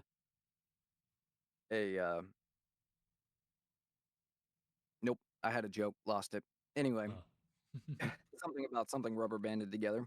Anyway, he he came from the left, and then they met at the beginning, near the beginning of Trump's red carpet, and then they walked together up to the stage. This was also apparently a power move because, one, from the focal point of the press, you had Air Force One in the background, you had the president dead center, and then you had Putin coming in from the left. Um, And it forced Putin to come to Trump instead of Trump going to the middle to meet Putin or Trump going to Putin. It forced Putin to come to Trump. Mm-hmm. And I think the absurdness of this is really the pointing out of that in general. I don't know. Maybe what do you think? Do you think that makes any difference at all or even occurs to Putin? Yeah, I think it does. I think it'll sit in the back of his mind, actually seeing that fly directly over your head and realizing you should probably hope that you never have to see that again. So, No, the flyover I like. I don't dislike it. Would have been a lot funnier if it included a fake strafing, but just a few blanks being shot or something would have yeah. been nice. Um, but it was it was great imagery and stuff, and I just appreciate the fact that we have a president that isn't embarrassing to all of us doing this more than anything. Yeah. And I think the most effective of all this is just the fact that Trump is 2 feet taller than Putin. Mm-hmm. Yeah. I think all the rest of that is secondary uh to everything else. But there was a lot of people that were pissed off about this, and they were pissed off about him getting into the limousine. Yeah. The beast. Yeah, worst nickname in the world. Yeah. Honestly. It's like it's like what's the other nickname that people use for big vehicles all the time? I can't tell you how many Ford panel vans are called Big Bertha or the Beast. Like you got to be at least 5% creative if you're gonna name something. Yeah. But yeah, I mean it's absurd. What were they supposed to write in? A freaking 1944 Mercedes E-Class with the roof down? Like Mm, what? yeah. Yeah. Oh, Bush was the one that named the limousine the Beast too, because I never liked that nickname. So I was wondering who named it that. It was Bush apparently, which that tracks. Yep. Yeah. A lot of people were outraged because they were trying to say this is like the first time it's ever happened. And of course, it happened with Putin, which, Trump and Putin are just the bestest of friends. And Trump bows down to Putin. And then it turns out like all the examples I saw, a majority of them were with Trump, but it happened once with Biden, where he had another world leader right in the beast with him. But Obama had Novelski or whatever his name was, the prime minister of Russia in the Beast. hmm, sounds like Whoever's Russia I think collusion. sounds like it to me. I think we Can't should try him believe for it. tyranny. Oh man. Yeah, I mean, it's just to to be upset about it. They just I really think, the TDS thing started out as a joke, right? Yeah. And it was kind of funny and, there were obviously some very individuals that I felt bad for that legitimately like Trump did something to their brain. But we've Mm-hmm. gotten to the point now where the average liberal, I think, legitimately has what you could describe as Trump derangement syndrome, where everything he does must be bad. He could win the Nobel Peace Prize and it's bad for some reason. He could help an old lady cross the street and somehow that Mm-hmm. proves he's Hitler. Yep. He can have a black woman in the Oval Office and talk about how beautiful she is, and somehow that's bad, even though he's the most racist president we've ever had, and he's calling black women beautiful. I don't know.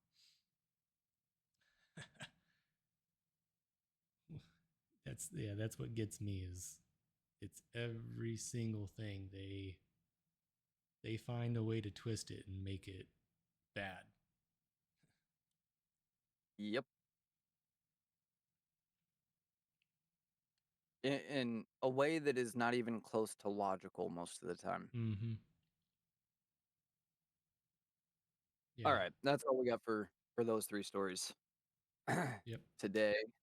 So again, you can let us know on Twitter or you can send an email jbu@usa.com and let us know if we're wrong for picking. What do you think? We both picked our stories. Well, I guess I know what you think. I think you're right. I pick the WNBA as the most absurd story this week. Yep.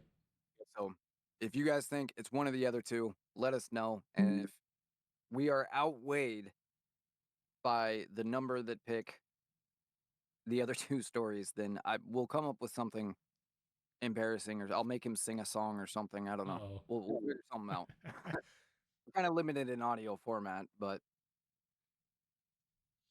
all right. What do we got next? What else do we have? We covered RFK. We talked about uh, the Trump thing. Let's see.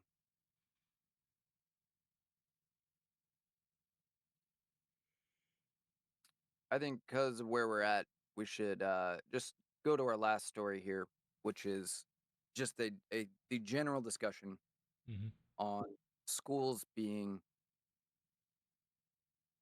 set up, basically schools being set up for failure, kids being set up for failure by the schools. Yep. Yep. So I'll kind of set the premise here.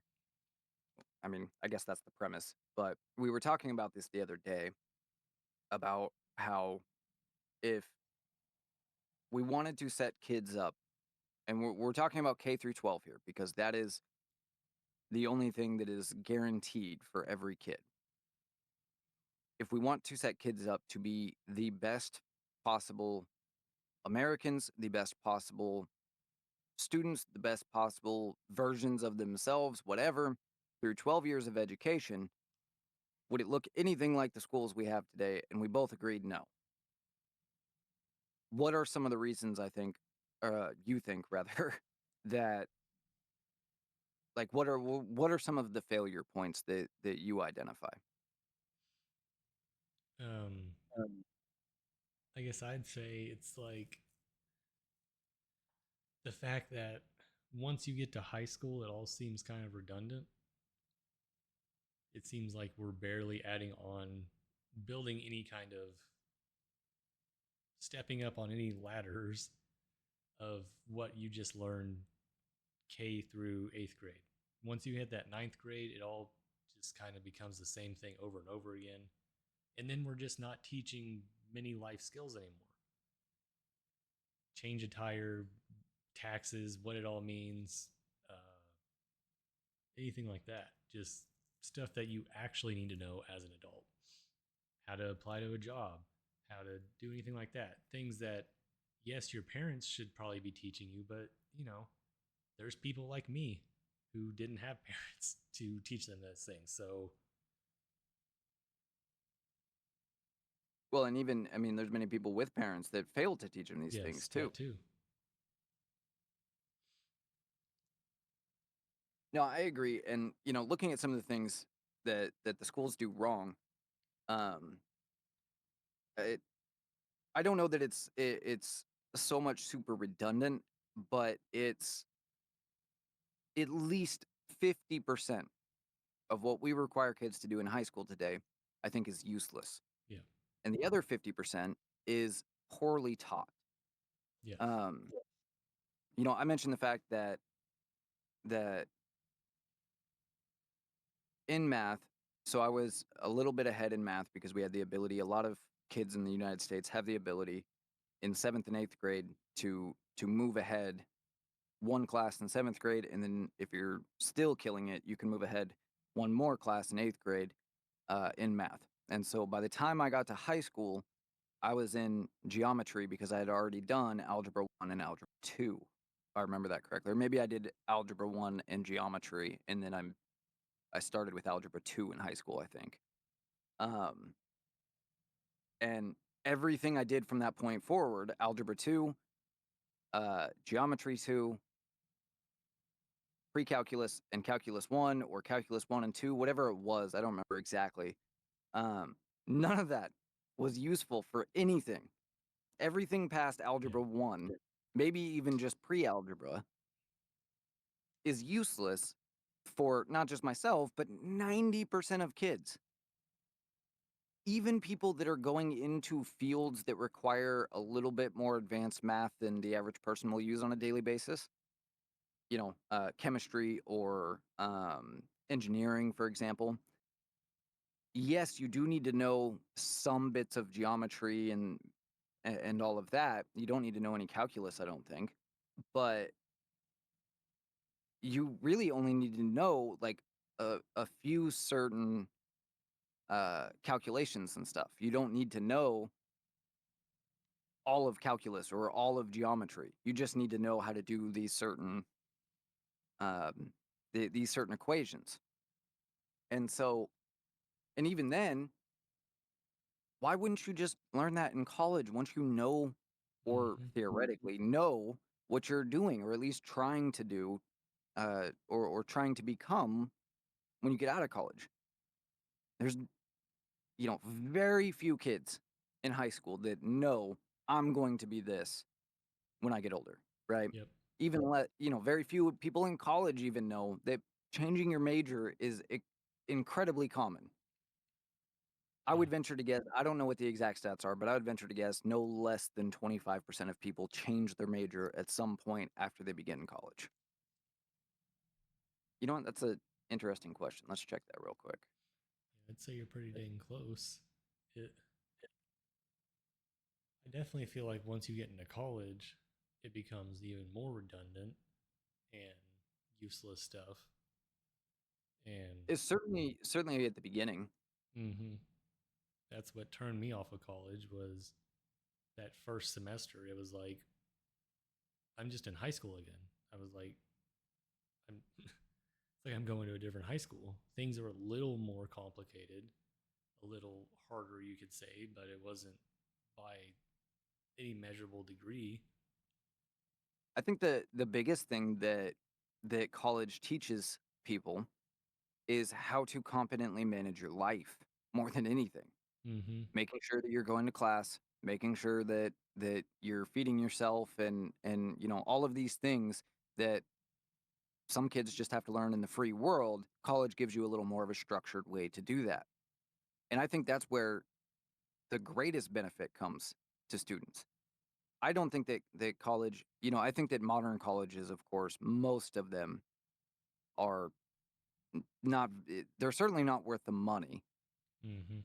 but that doesn't mean you get nothing out of them. But definitely there is a lot of redundancy in the first 2 years, and especially if you're talking about a community college or something, as far as, getting a degree for a specific thing. Like if you're getting a general degree because you're going into a job that it doesn't have specific training in college necessarily, or specific things you need to learn in college, you just need a degree. That's the type of education in college that you're not getting anything out of, I think. I think you're literally just spending money for a piece of paper. Yep. A lot of people, they look back and they say, well, so much, I advanced so much while I was in college that in itself is worth it. But I think what they don't realize is so do people that aren't in college. That's just part of that age of your life because Yeah. you're stepping out on your own, you know? The difference between 18 and 21 for me not going to college was drastic too. Like, Mm-hmm. by the way, I was very wrong. 80% of college Oh, students change their major at least once. At least once. wow. And so if we look at just the math in general, right? If kids are done with pre-algebra or algebra 1 by 8th grade, that's 4 years of a class that is entirely unnecessary. I could not do geometry or calculus or probably most algebra today. I would have to relearn it all. Mm-hmm. I can do a very simple pre-algebra or basic algebra as far as, finding for uh, a variable or whatever, but all the rest of that was in one ear and out the other because it was just memorization. And I think that's a big part Oh of yeah. failure too, is it's all based around the standardized testing, which is all about memorization. But Mm-hmm. your brain is smart. It only remembers things as long as you need to. Yep. Yeah, I noticed What that about in high school for sure. It was like you really just had to learn something long enough to pass the test, and then after that, it wasn't important anymore. Yep. Well, and how many things from one year to another in school, just from over the summer? What do you remember about the year before by the time you started the next year? Almost nothing. Yep. You remember how to talk. You remember how to walk and interact with people, but what specifically about what you learned do you remember? Hardly anything. And what are some of the other, looking at specific classes, what are some of the other ones you think are a big waste of time? um, Probably like English by the time you're in high school.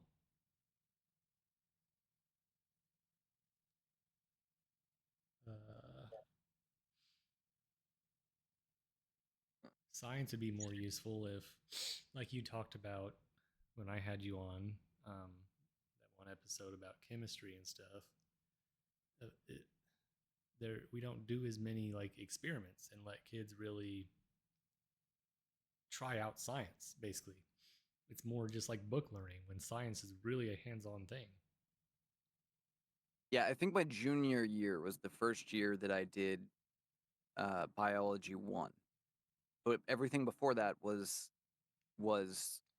general science, and I forget what it was called. I don't know if it was just called general science or what, but I had to do 2 years basically of like introductory science before I could move into one of the specified fields. And I didn't learn anything in those general science classes I hadn't learned years before. In fact, we watched Mythbusters half the time. Wow.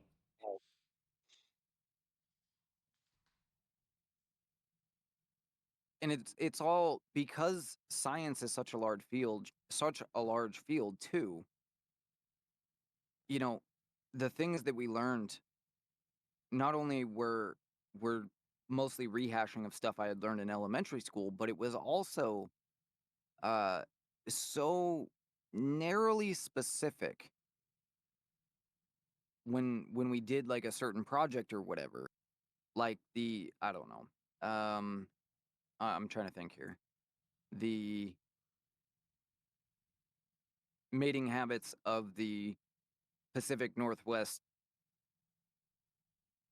uh pufferfish or whatever. I get that the information about the pufferfish is not what you're supposed to glean out of that. It's how you investigate that information. But that's more or less just the scientific method of things. Yeah. And we could have been doing that on things that were actually useful to the average person instead of these random, hyper specific things that that gave us no benefit outside of just the method, you know. And I will push back just a little bit in that at least my junior and senior year, uh, when it was biology 1 and 2, or I could have switched, I could have done biology 1 and then chemistry 1 or whatever. In biology 1, we did actually do fairly in depth biology, not completely, but fairly in depth. But I think that should have been from the start, first of all. And second Mm-hmm. of all, I think that chemistry specifically should be required for all students, at Yeah. least 1 year of it, because it is so relevant to our lives. And while biology, there's a lot of useful information to glean from biology. Plenty of reason to learn it. I didn't learn anything in biology that was useful to me. Whereas when I finally taught myself chemistry, I mean, the amount of doors that unlocked in my brain was insane Yeah. because literally everything around us is all of the progress we made during the 20th century and really during the 19th century was chemistry based. I mean, I guess engineering and chemistry based. Hmm. And I didn't learn anything about engineering. I didn't learn anything Yep. about chemistry in 4 years of high school. So I think I think science is a good example. I think there was at least 2 years of science that were just completely wasted. Yeah. What about, you mentioned English too. What do you got there? Yeah. English for me, it definitely wasn't a subject that I liked. So maybe I'm coming in with some bias, but it's just like all you're making me do is write things about a thing that the teacher picked out, not not like, hey, write about something you're interested in. It was some book the teacher picked out, and I had to write about what I learned from it or something. And then the only difference between that and what I was doing in the fifth grade was now it had to be 3 pages long, or 500 words instead of 200 or something like that. Yeah, just adding significant length to it, but not complexity or anything else. Mm-hmm. And I feel like that's what you were graded on, not really like word choice or how you use the words, um, or how intelligent it sounded. It seemed just like as long as you hit your paragraph amounts or length, how many papers and how many words, whatever, that's what you were graded on. Did you hit that mark? All right. Here's your C for doing that, and then you can get an A just based on If it's how like accurate it. you were or something. Yeah, and you know, try this. Name one thing that you learned in English in high school that you did not learn in elementary. The biggest thing I remember learning is because my um, high school English teacher, freshman high school English teacher, drilled it into me was that a lot is 2 words, not one. That's the first thing I remember. After that, nothing else. I still write it as one. Yeah. I know it's wrong because my phone corrects me every time. Mm-hmm. But yeah, and I literally cannot name a single thing.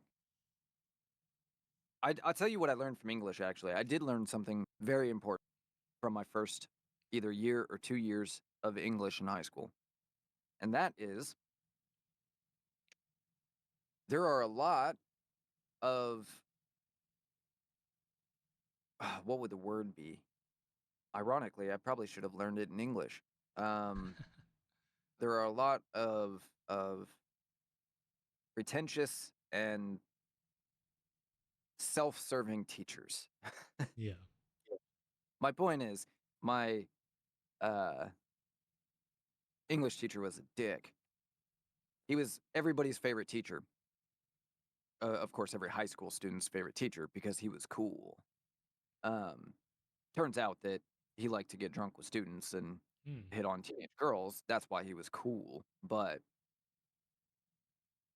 that was the first I learned about the unfair advantage that women often have in certain settings because literally not one of the females in that class that was even remotely attractive had to do anything the entire year. As long as they turned in a piece of paper with their name on it, that was good enough. Mm. But aside from that, what ultimately ended up happening, and yes, obviously, I'm a little bitter. It's a grudge. It's not actually relevant, but uh, there was a kid named we'll call him Steve. just so I'm not using actual names, but it was, kind of the typical troublemaker in the class, always doing stuff until he got yelled at, that sort of thing. Mhm. And so anyway, the bell had already rung, and we're supposed to be sitting there waiting for the teacher, who was in this case probably hungover and therefore taking his sweet time starting the class. And Steve was screwing around, throwing stuff across the room and just causing hell. And so anyway, I don't remember exactly what happened, but he ended up doing something that I either yelled at him for, or what, like he threw something at me or whatever. Uh, and that's what made the teacher snap.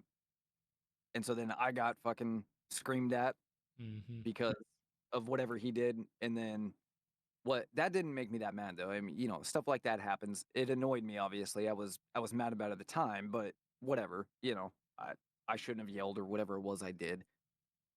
And but the girl who was sitting next to me, who was my friend, but not like not not a close friend, just Yeah. somebody I knew basically. And um she said something about it because she didn't think it was fair, which was fine. And she didn't say anything mean or rude or whatever. She was just like, "Hey, he didn't do that, and he just lost his shit because somebody was challenging his authority."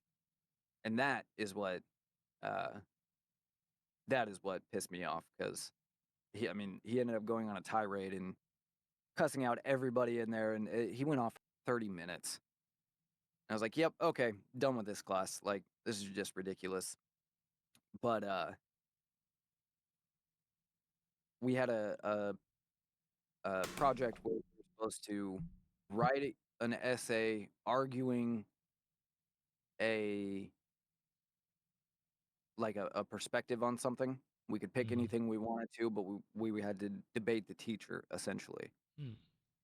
And I can't remember what I chose to use, but I chose something that was essentially a guaranteed win for me. Like, it was not it the whole point was uh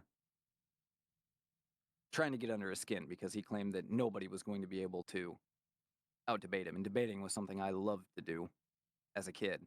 And I guess probably hence why I do this now. But Mhm. uh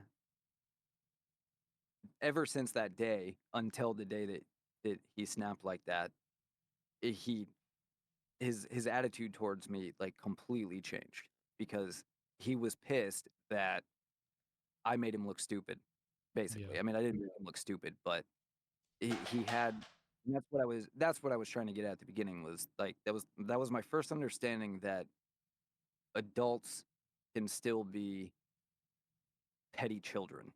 Like, because the fact that he held that against me for however long it was till that day when I finally left his class was the only thing I learned from English in all of Mhm. that was a really terrible way to tell a story. But Yeah. yeah, I mean it the reason I asked you, what did you learn that you didn't learn? Your example is perfect, because I literally cannot think of anything other than that one thing, learning about a person. Yeah. It was just, you know, read this longer book or write this longer essay, and that's it. And what does the average kid need to know about writing anyway? Because like I told you, like I actually liked English. I liked to write. I Mhm. hated the English class, but I liked to write. I liked to um I didn't care for reading so much until I got older, but I really enjoyed writing. But I never once put any effort into writing for my assignments, because I didn't care about any of them. Yeah. So that's another. I mean, it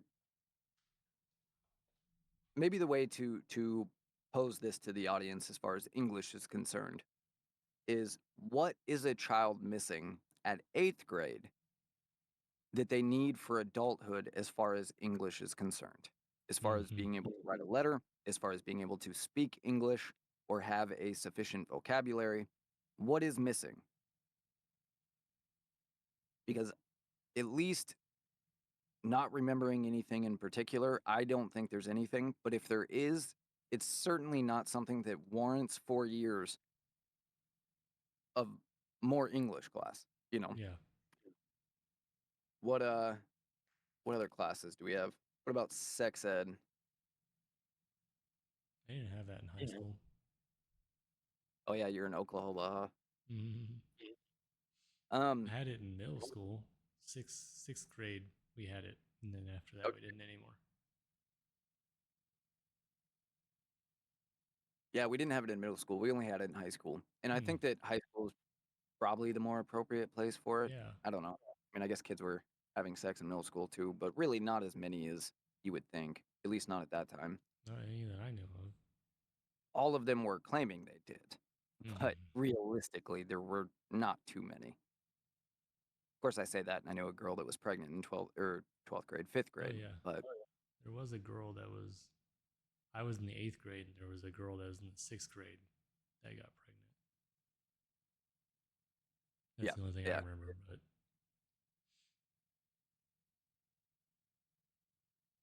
And there were a couple people like that, but realistically, the vast majority of kids I knew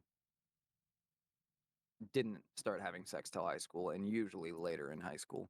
hmm, Um, consensually. but I think that sex ed is an example of something that is a useful class. I don't know that everything that they do or don't focus on is Mm, ideal, but I do think that it should be something that the parents pick up on, but a lot of parents don't. And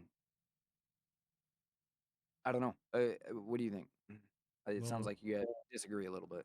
yeah. Ever since we introduced sex ed into school, teen pregnancies have actually gone up. That's true. So I don't. That kind of sounds like it did the opposite of the reason why they wanted to introduce it into schools. Yeah. I don't know that we can, I don't know if we can attribute that to sex ed though.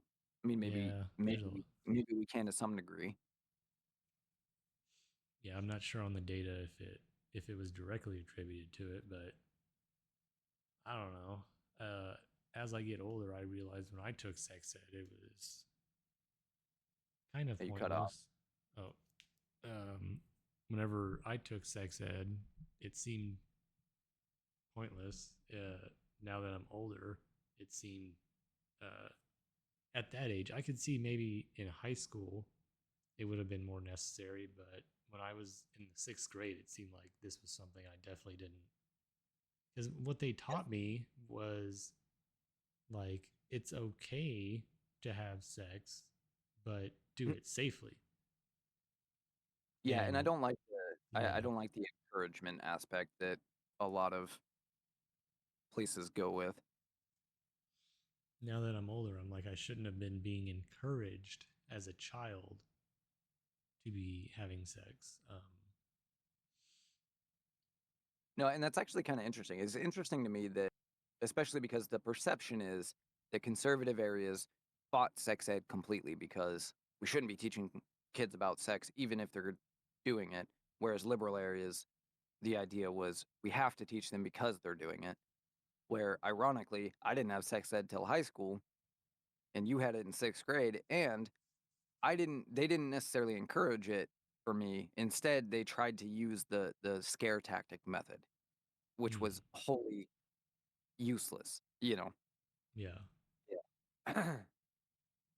I mean, I don't know. Maybe it wasn't entirely useless because I definitely had this unreasonable belief that STDs and stuff were bound to happen. Mm-hmm. And there was this idea that sex, once you started having sex, that inevitably meant having sex with multiple people, like multiple partners, like that I think is the biggest.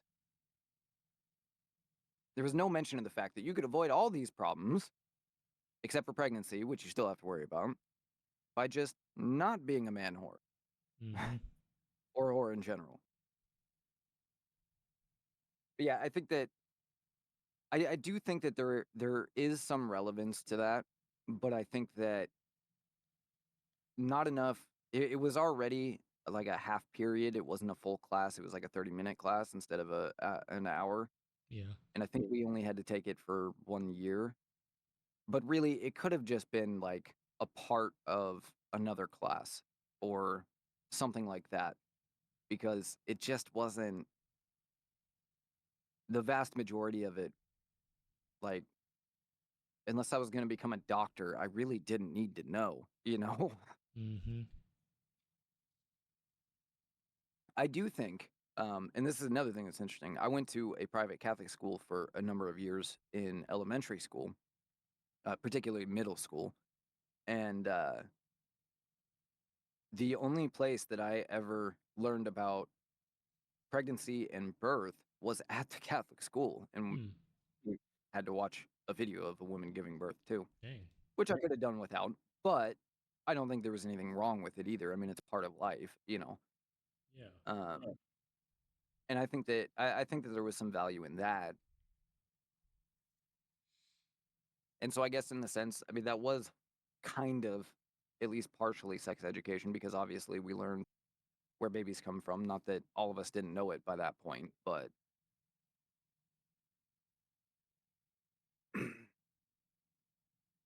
yeah. And Yeah. actually, we went to if I remember correctly, we went to a pro life protest too Hmm. because I remember a bunch of screaming liberals that were pissed. I don't know if I don't know if it was actually a pro life protest, but I do remember, you know, learning about what abortion is and all of that. There was never, you know, the Catholic Church believes this is a sin and all of that. It was just learning what it is, and some people agree with it, some people don't. It certainly wasn't the indoctrination that a lot of people claim it to be, you know. Yeah. And that's not to say there's not some school out there that doesn't take it too far, but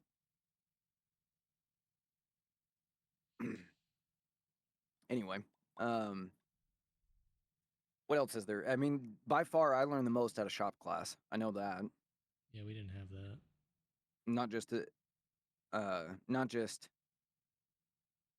not just like the most as far as I learned how to work on a car, but the most in just general. We actually had an amazing shop class, and my school was fairly rural.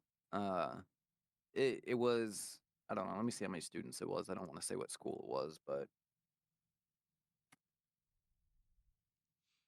Yeah. We how didn't big have was a your high lot of. school? What do you mean? Like how big was my class specifically? No, like how many students went to the school roughly? I would probably say 100 total on Oh, so you had a pretty small high school then. yeah. My class was the biggest class they had had in 2 decades, and it was 30 people. Wow. Yeah. Yeah, my high school, it was, I mean, it's a fairly rural area. It's more like small town than it is rural, but Mm-hmm. it was about 1,000 kids, so about 10 times the size of yours. I didn't even know honestly that there were high school. I mean, I guess I know there's high schools that are that small, Oh yeah, there's smaller ones than that. We're not the smallest. um, but yeah, I mean, we had a really good shop program. We had so I did automotive shop. We also had a like construction type shop class. Um, not like typical machining and stuff, but more learning HVAC and stuff. But anyway, the automotive shop class that I took, there were three different options. There was a basic class, which was like learning how to take care of owning a car more or less, learning basics and all of that. Um, and then there was shop one, which is where you learned how to learn about all the tools in the shop and a little more in depth about cars and working on cars and stuff rather than just maintaining them, how they work and all of that. And then shop two was actually literally running an automotive shop. So our shop was 10 bays, I think, and it was a fully appointed automotive shop. And what we did was we took in customer cars and we charged, I think it was $10 an hour or something um, for labor. So Mm, it was incredibly cheap. Obviously, the downside was A, you have students who are learning working on your car, and B, it might take a long time. yeah. But it was also nice because it gave, like, for example, I had several of my cars in high school. I worked on myself in shop class because it was a hell of a lot cheaper. I couldn't afford to take it to a mechanic at $80 an hour, Hmm. plus parts. So anyway, it was a regular shop, and we just charged people $10 an hour and that was just for tools and stuff like that, and then whatever the parts cost. And so we didn't just learn about working on the different cars and stuff, but we also learned how to run a small business too, in a sense. Hmm. Um, Yeah. certainly not in a way that's applicable to everything, but it was applicable to a lot of things. And it was the shop too, where you were actually doing that was a 3 hour course, I think, if I remember correctly, because it was every period after lunch was in shop. Um, and you could do that, I think 2 years was the maximum. Otherwise, you wouldn't be able to get all your credits. Hmm. But that was hands down the most useful thing that we had, period. Yeah. And a lot of that had to do with the teacher too. Sonny was a incredible teacher, and ironically, the type of teacher that teachers union would be looking to get rid of at every turn. You know, Oh, yeah. Yeah. We didn't have shop class, but we had ag class where we kind of did some shop stuff. Like I learned how to weld in that class. And then, well, I kind of already knew how to weld, but I definitely perfected the art in that class. And we did a little bit of woodworking, but exactly. then my class happened to be a smaller class. Like we had 4 people in this class, just Good the way lord.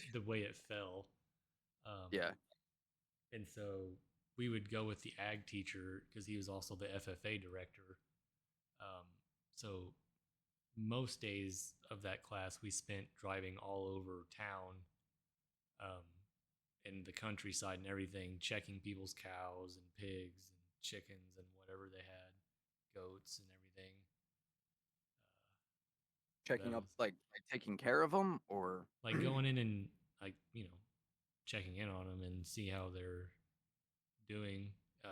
Something he had to do. He just had to do. So he just took us with with him. was he running a side business? No, because they show Oh, pigs and cows and stuff, so he has to like check in on them as they're getting closer to the show and see how they're growing. And because most people will get like 3 pigs, so then as you grow them yourselves, you have to figure out which one you want to show. And so he's going in there and checking on them and helping them decide which one they should take to show.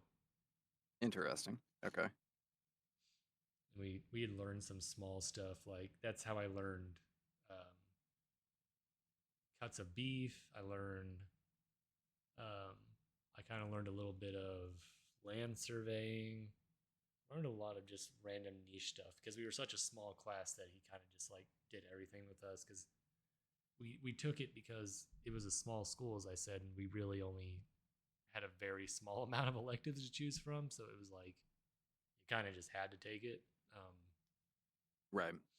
So none of us were really, of the four people in this class, none of us were interested in showing or doing many of the things that were in the FFA. So we kind of just did everything. What is FFA? I think I know, but Future just, Farmers of America. yeah, okay. Just for people listening. Yeah. Yeah, I guess some people might not know. I was an FFA member. I never really did much in it though. I got my jacket and everything And unfortunately, you didn't become a farmer. though. No, See, a if I lot had of that them sound, don't. A lot womp of womp. people use that to get into political office around here, at least. Yeah, that's You kind of what I've become the seen. president of your chapter, and then you can also become within, like, basically political office within the state, and then, as you know, it helps you get into college, and so then you can hold political office in the FFA in college, and then people carry that on to hold political offices in other places too. So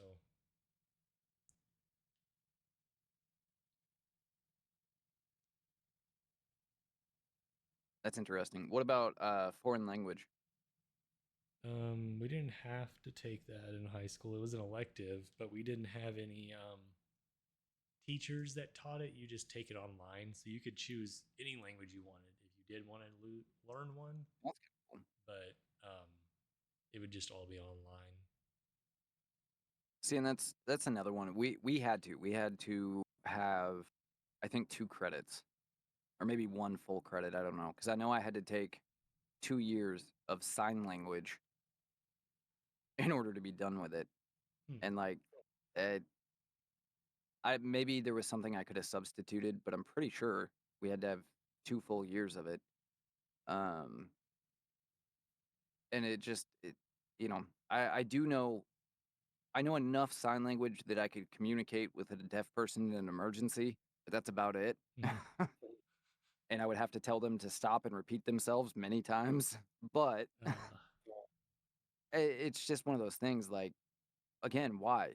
That's 2 hours or 1 hour a day for 2 years that there are far more useful things that I didn't learn.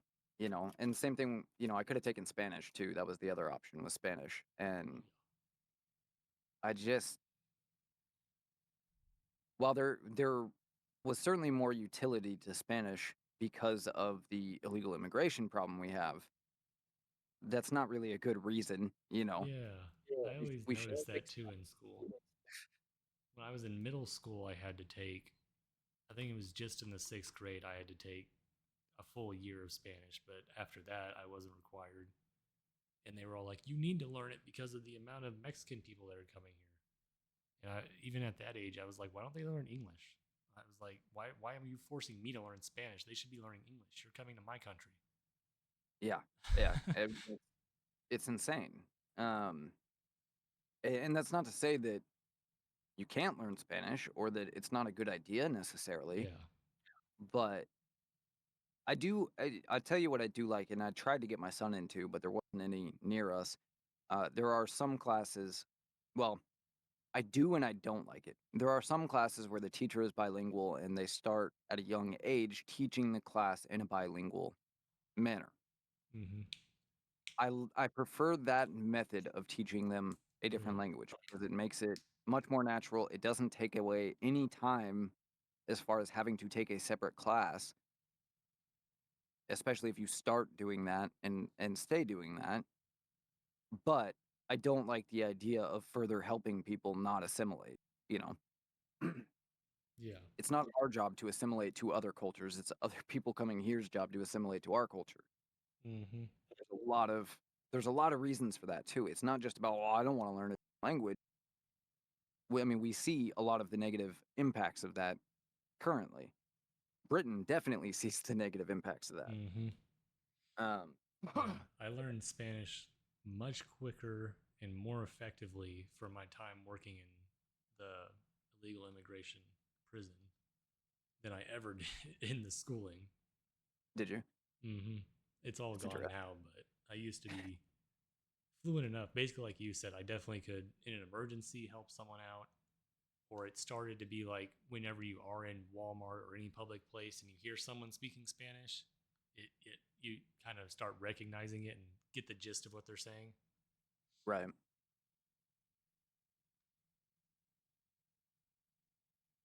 trying to see real quick. I don't know what this is. There we go.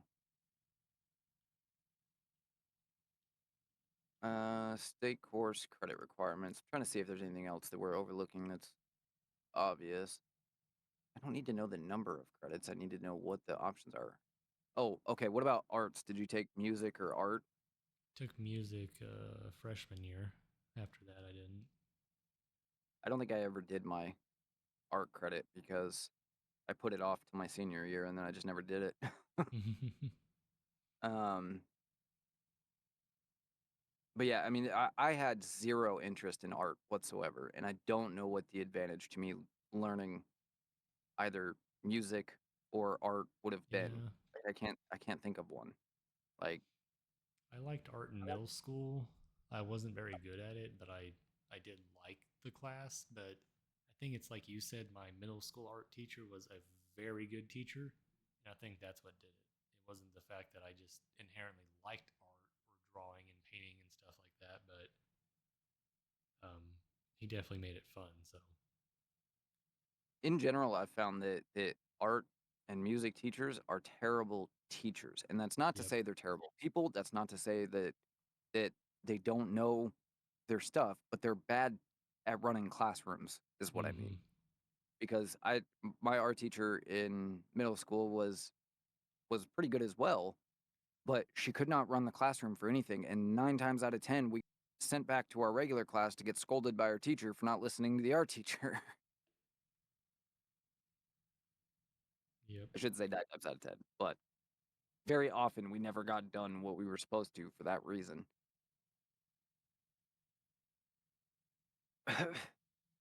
um,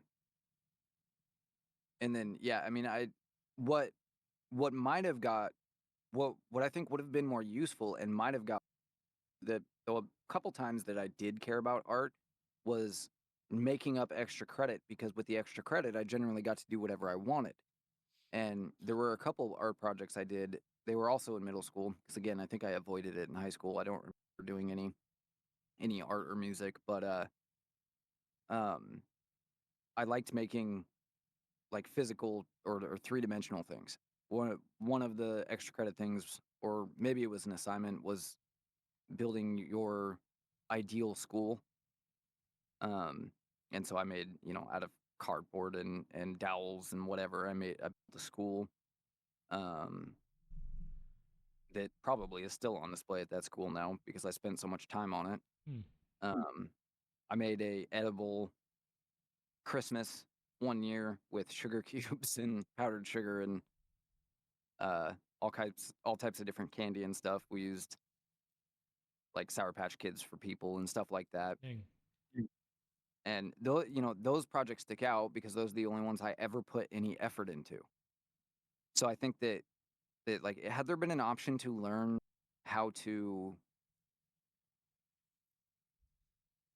draw like I'm trying to think of the word like engineering drawing or something like that that had a practical purpose to it, that probably would have got my interest a little bit. Yeah.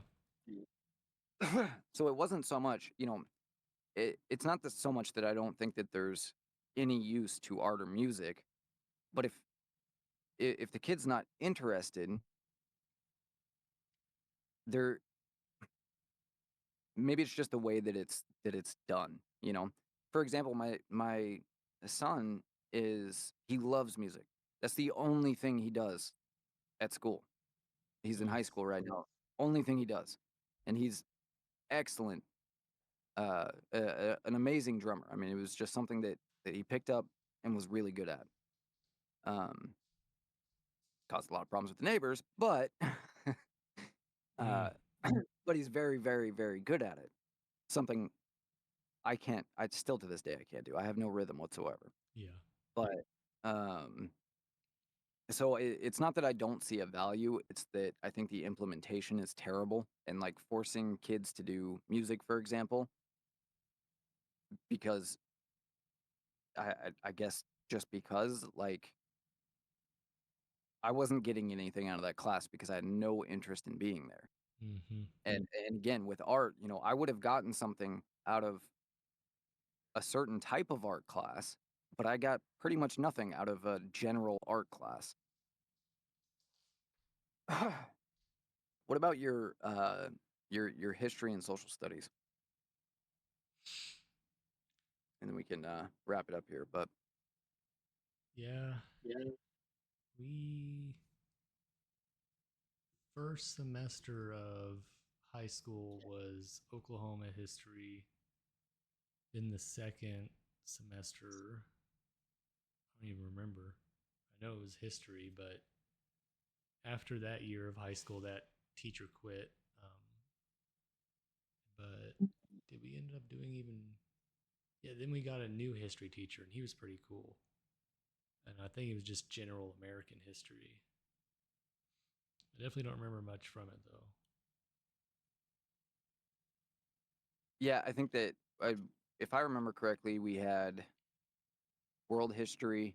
We had to do 1 year of world history, and then I think the fourth year, or one of the 4 years, you could pick between maybe two or three options. I don't know if those were the only two, or maybe there was a state history or a or something else. But but I think that social studies in general was probably the most useful class besides shop as far as traditional classes that I took.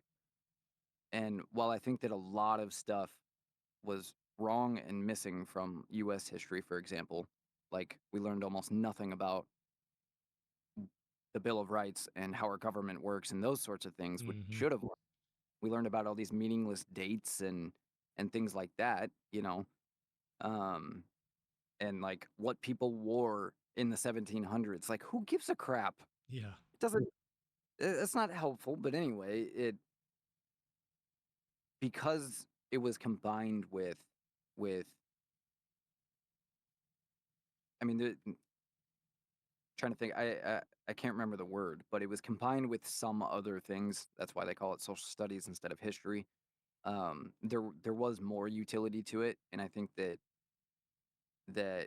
by far, if I had to pick of the four main categories, math, science, English, and social studies, I think social studies is probably the most important, or history specifically Yep. is the most important to do for all 4 years. And science is a close second. I just think that we need to be much better in our approach to it.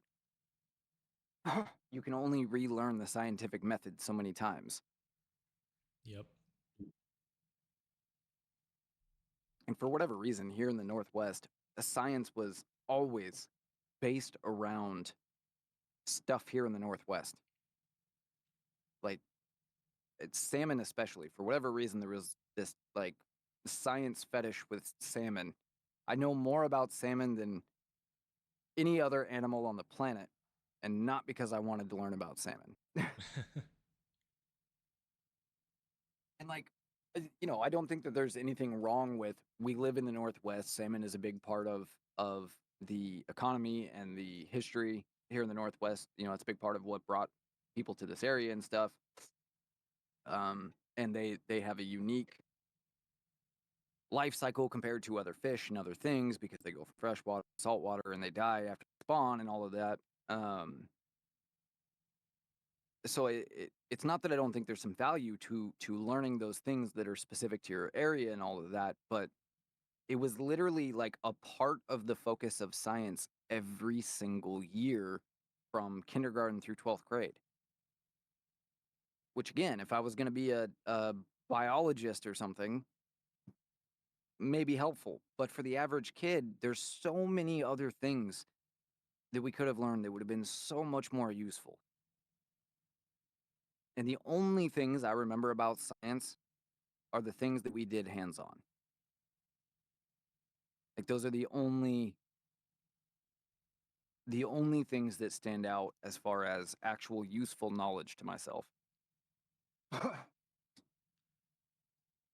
Yeah. But I don't know. It, just looking at what we just talked about, I have, let's see,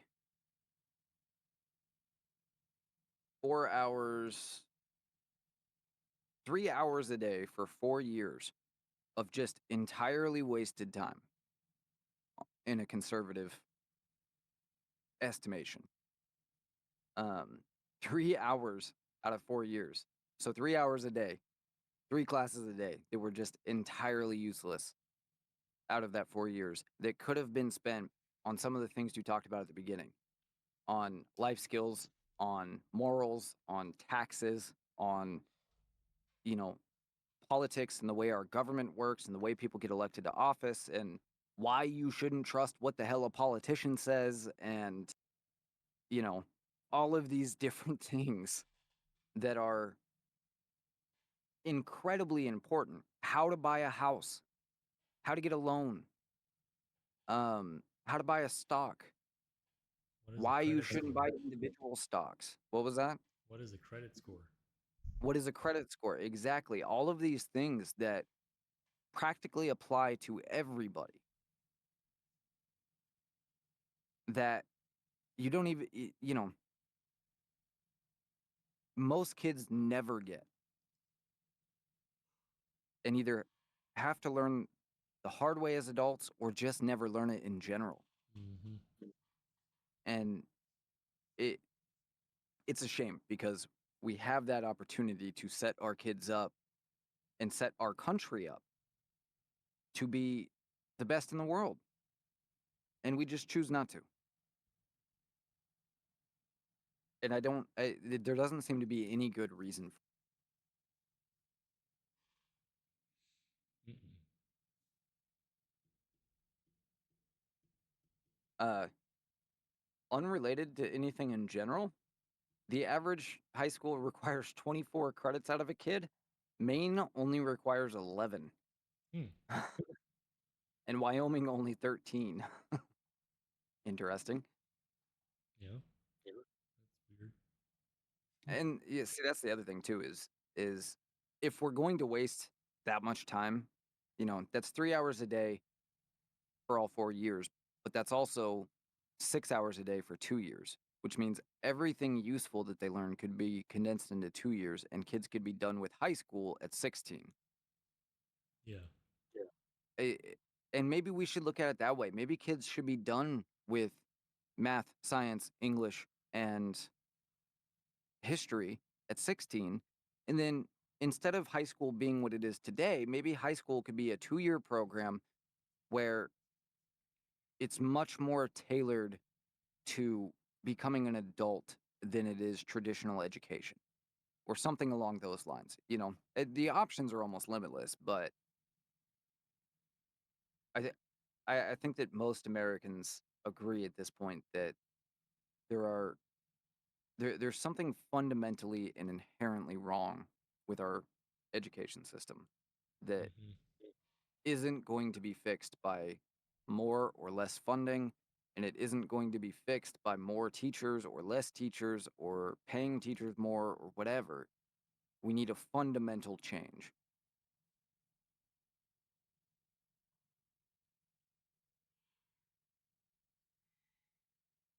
All right, you got anything else for us? Nope. I don't think so either. You want to plug your stuff? You can find the podcast at substack.com or millertalk.substack.com, right? And then Spotify, YouTube, Rumble, and MillerTalk_pod on X. Right on it. And you can find this show, JBU, at USA.com. Um, Anchor.fm/JBU is where you can find all the links and all of the episodes. You can listen to us on Spotify. We are back on Apple Podcasts, finally, iHeartRadio. Um, just about anywhere you can find a podcast except YouTube. And x.com/JBU_show. Don't forget to check out the American Militia Project at x.com/militia_project. And you can send us an email directly, jbu@usa.com. All right. Uh, with that, my name is Chris. And I'm Austin. Twice in a row. Look at that. Mhm. All right. We'll see you guys next time. Bye.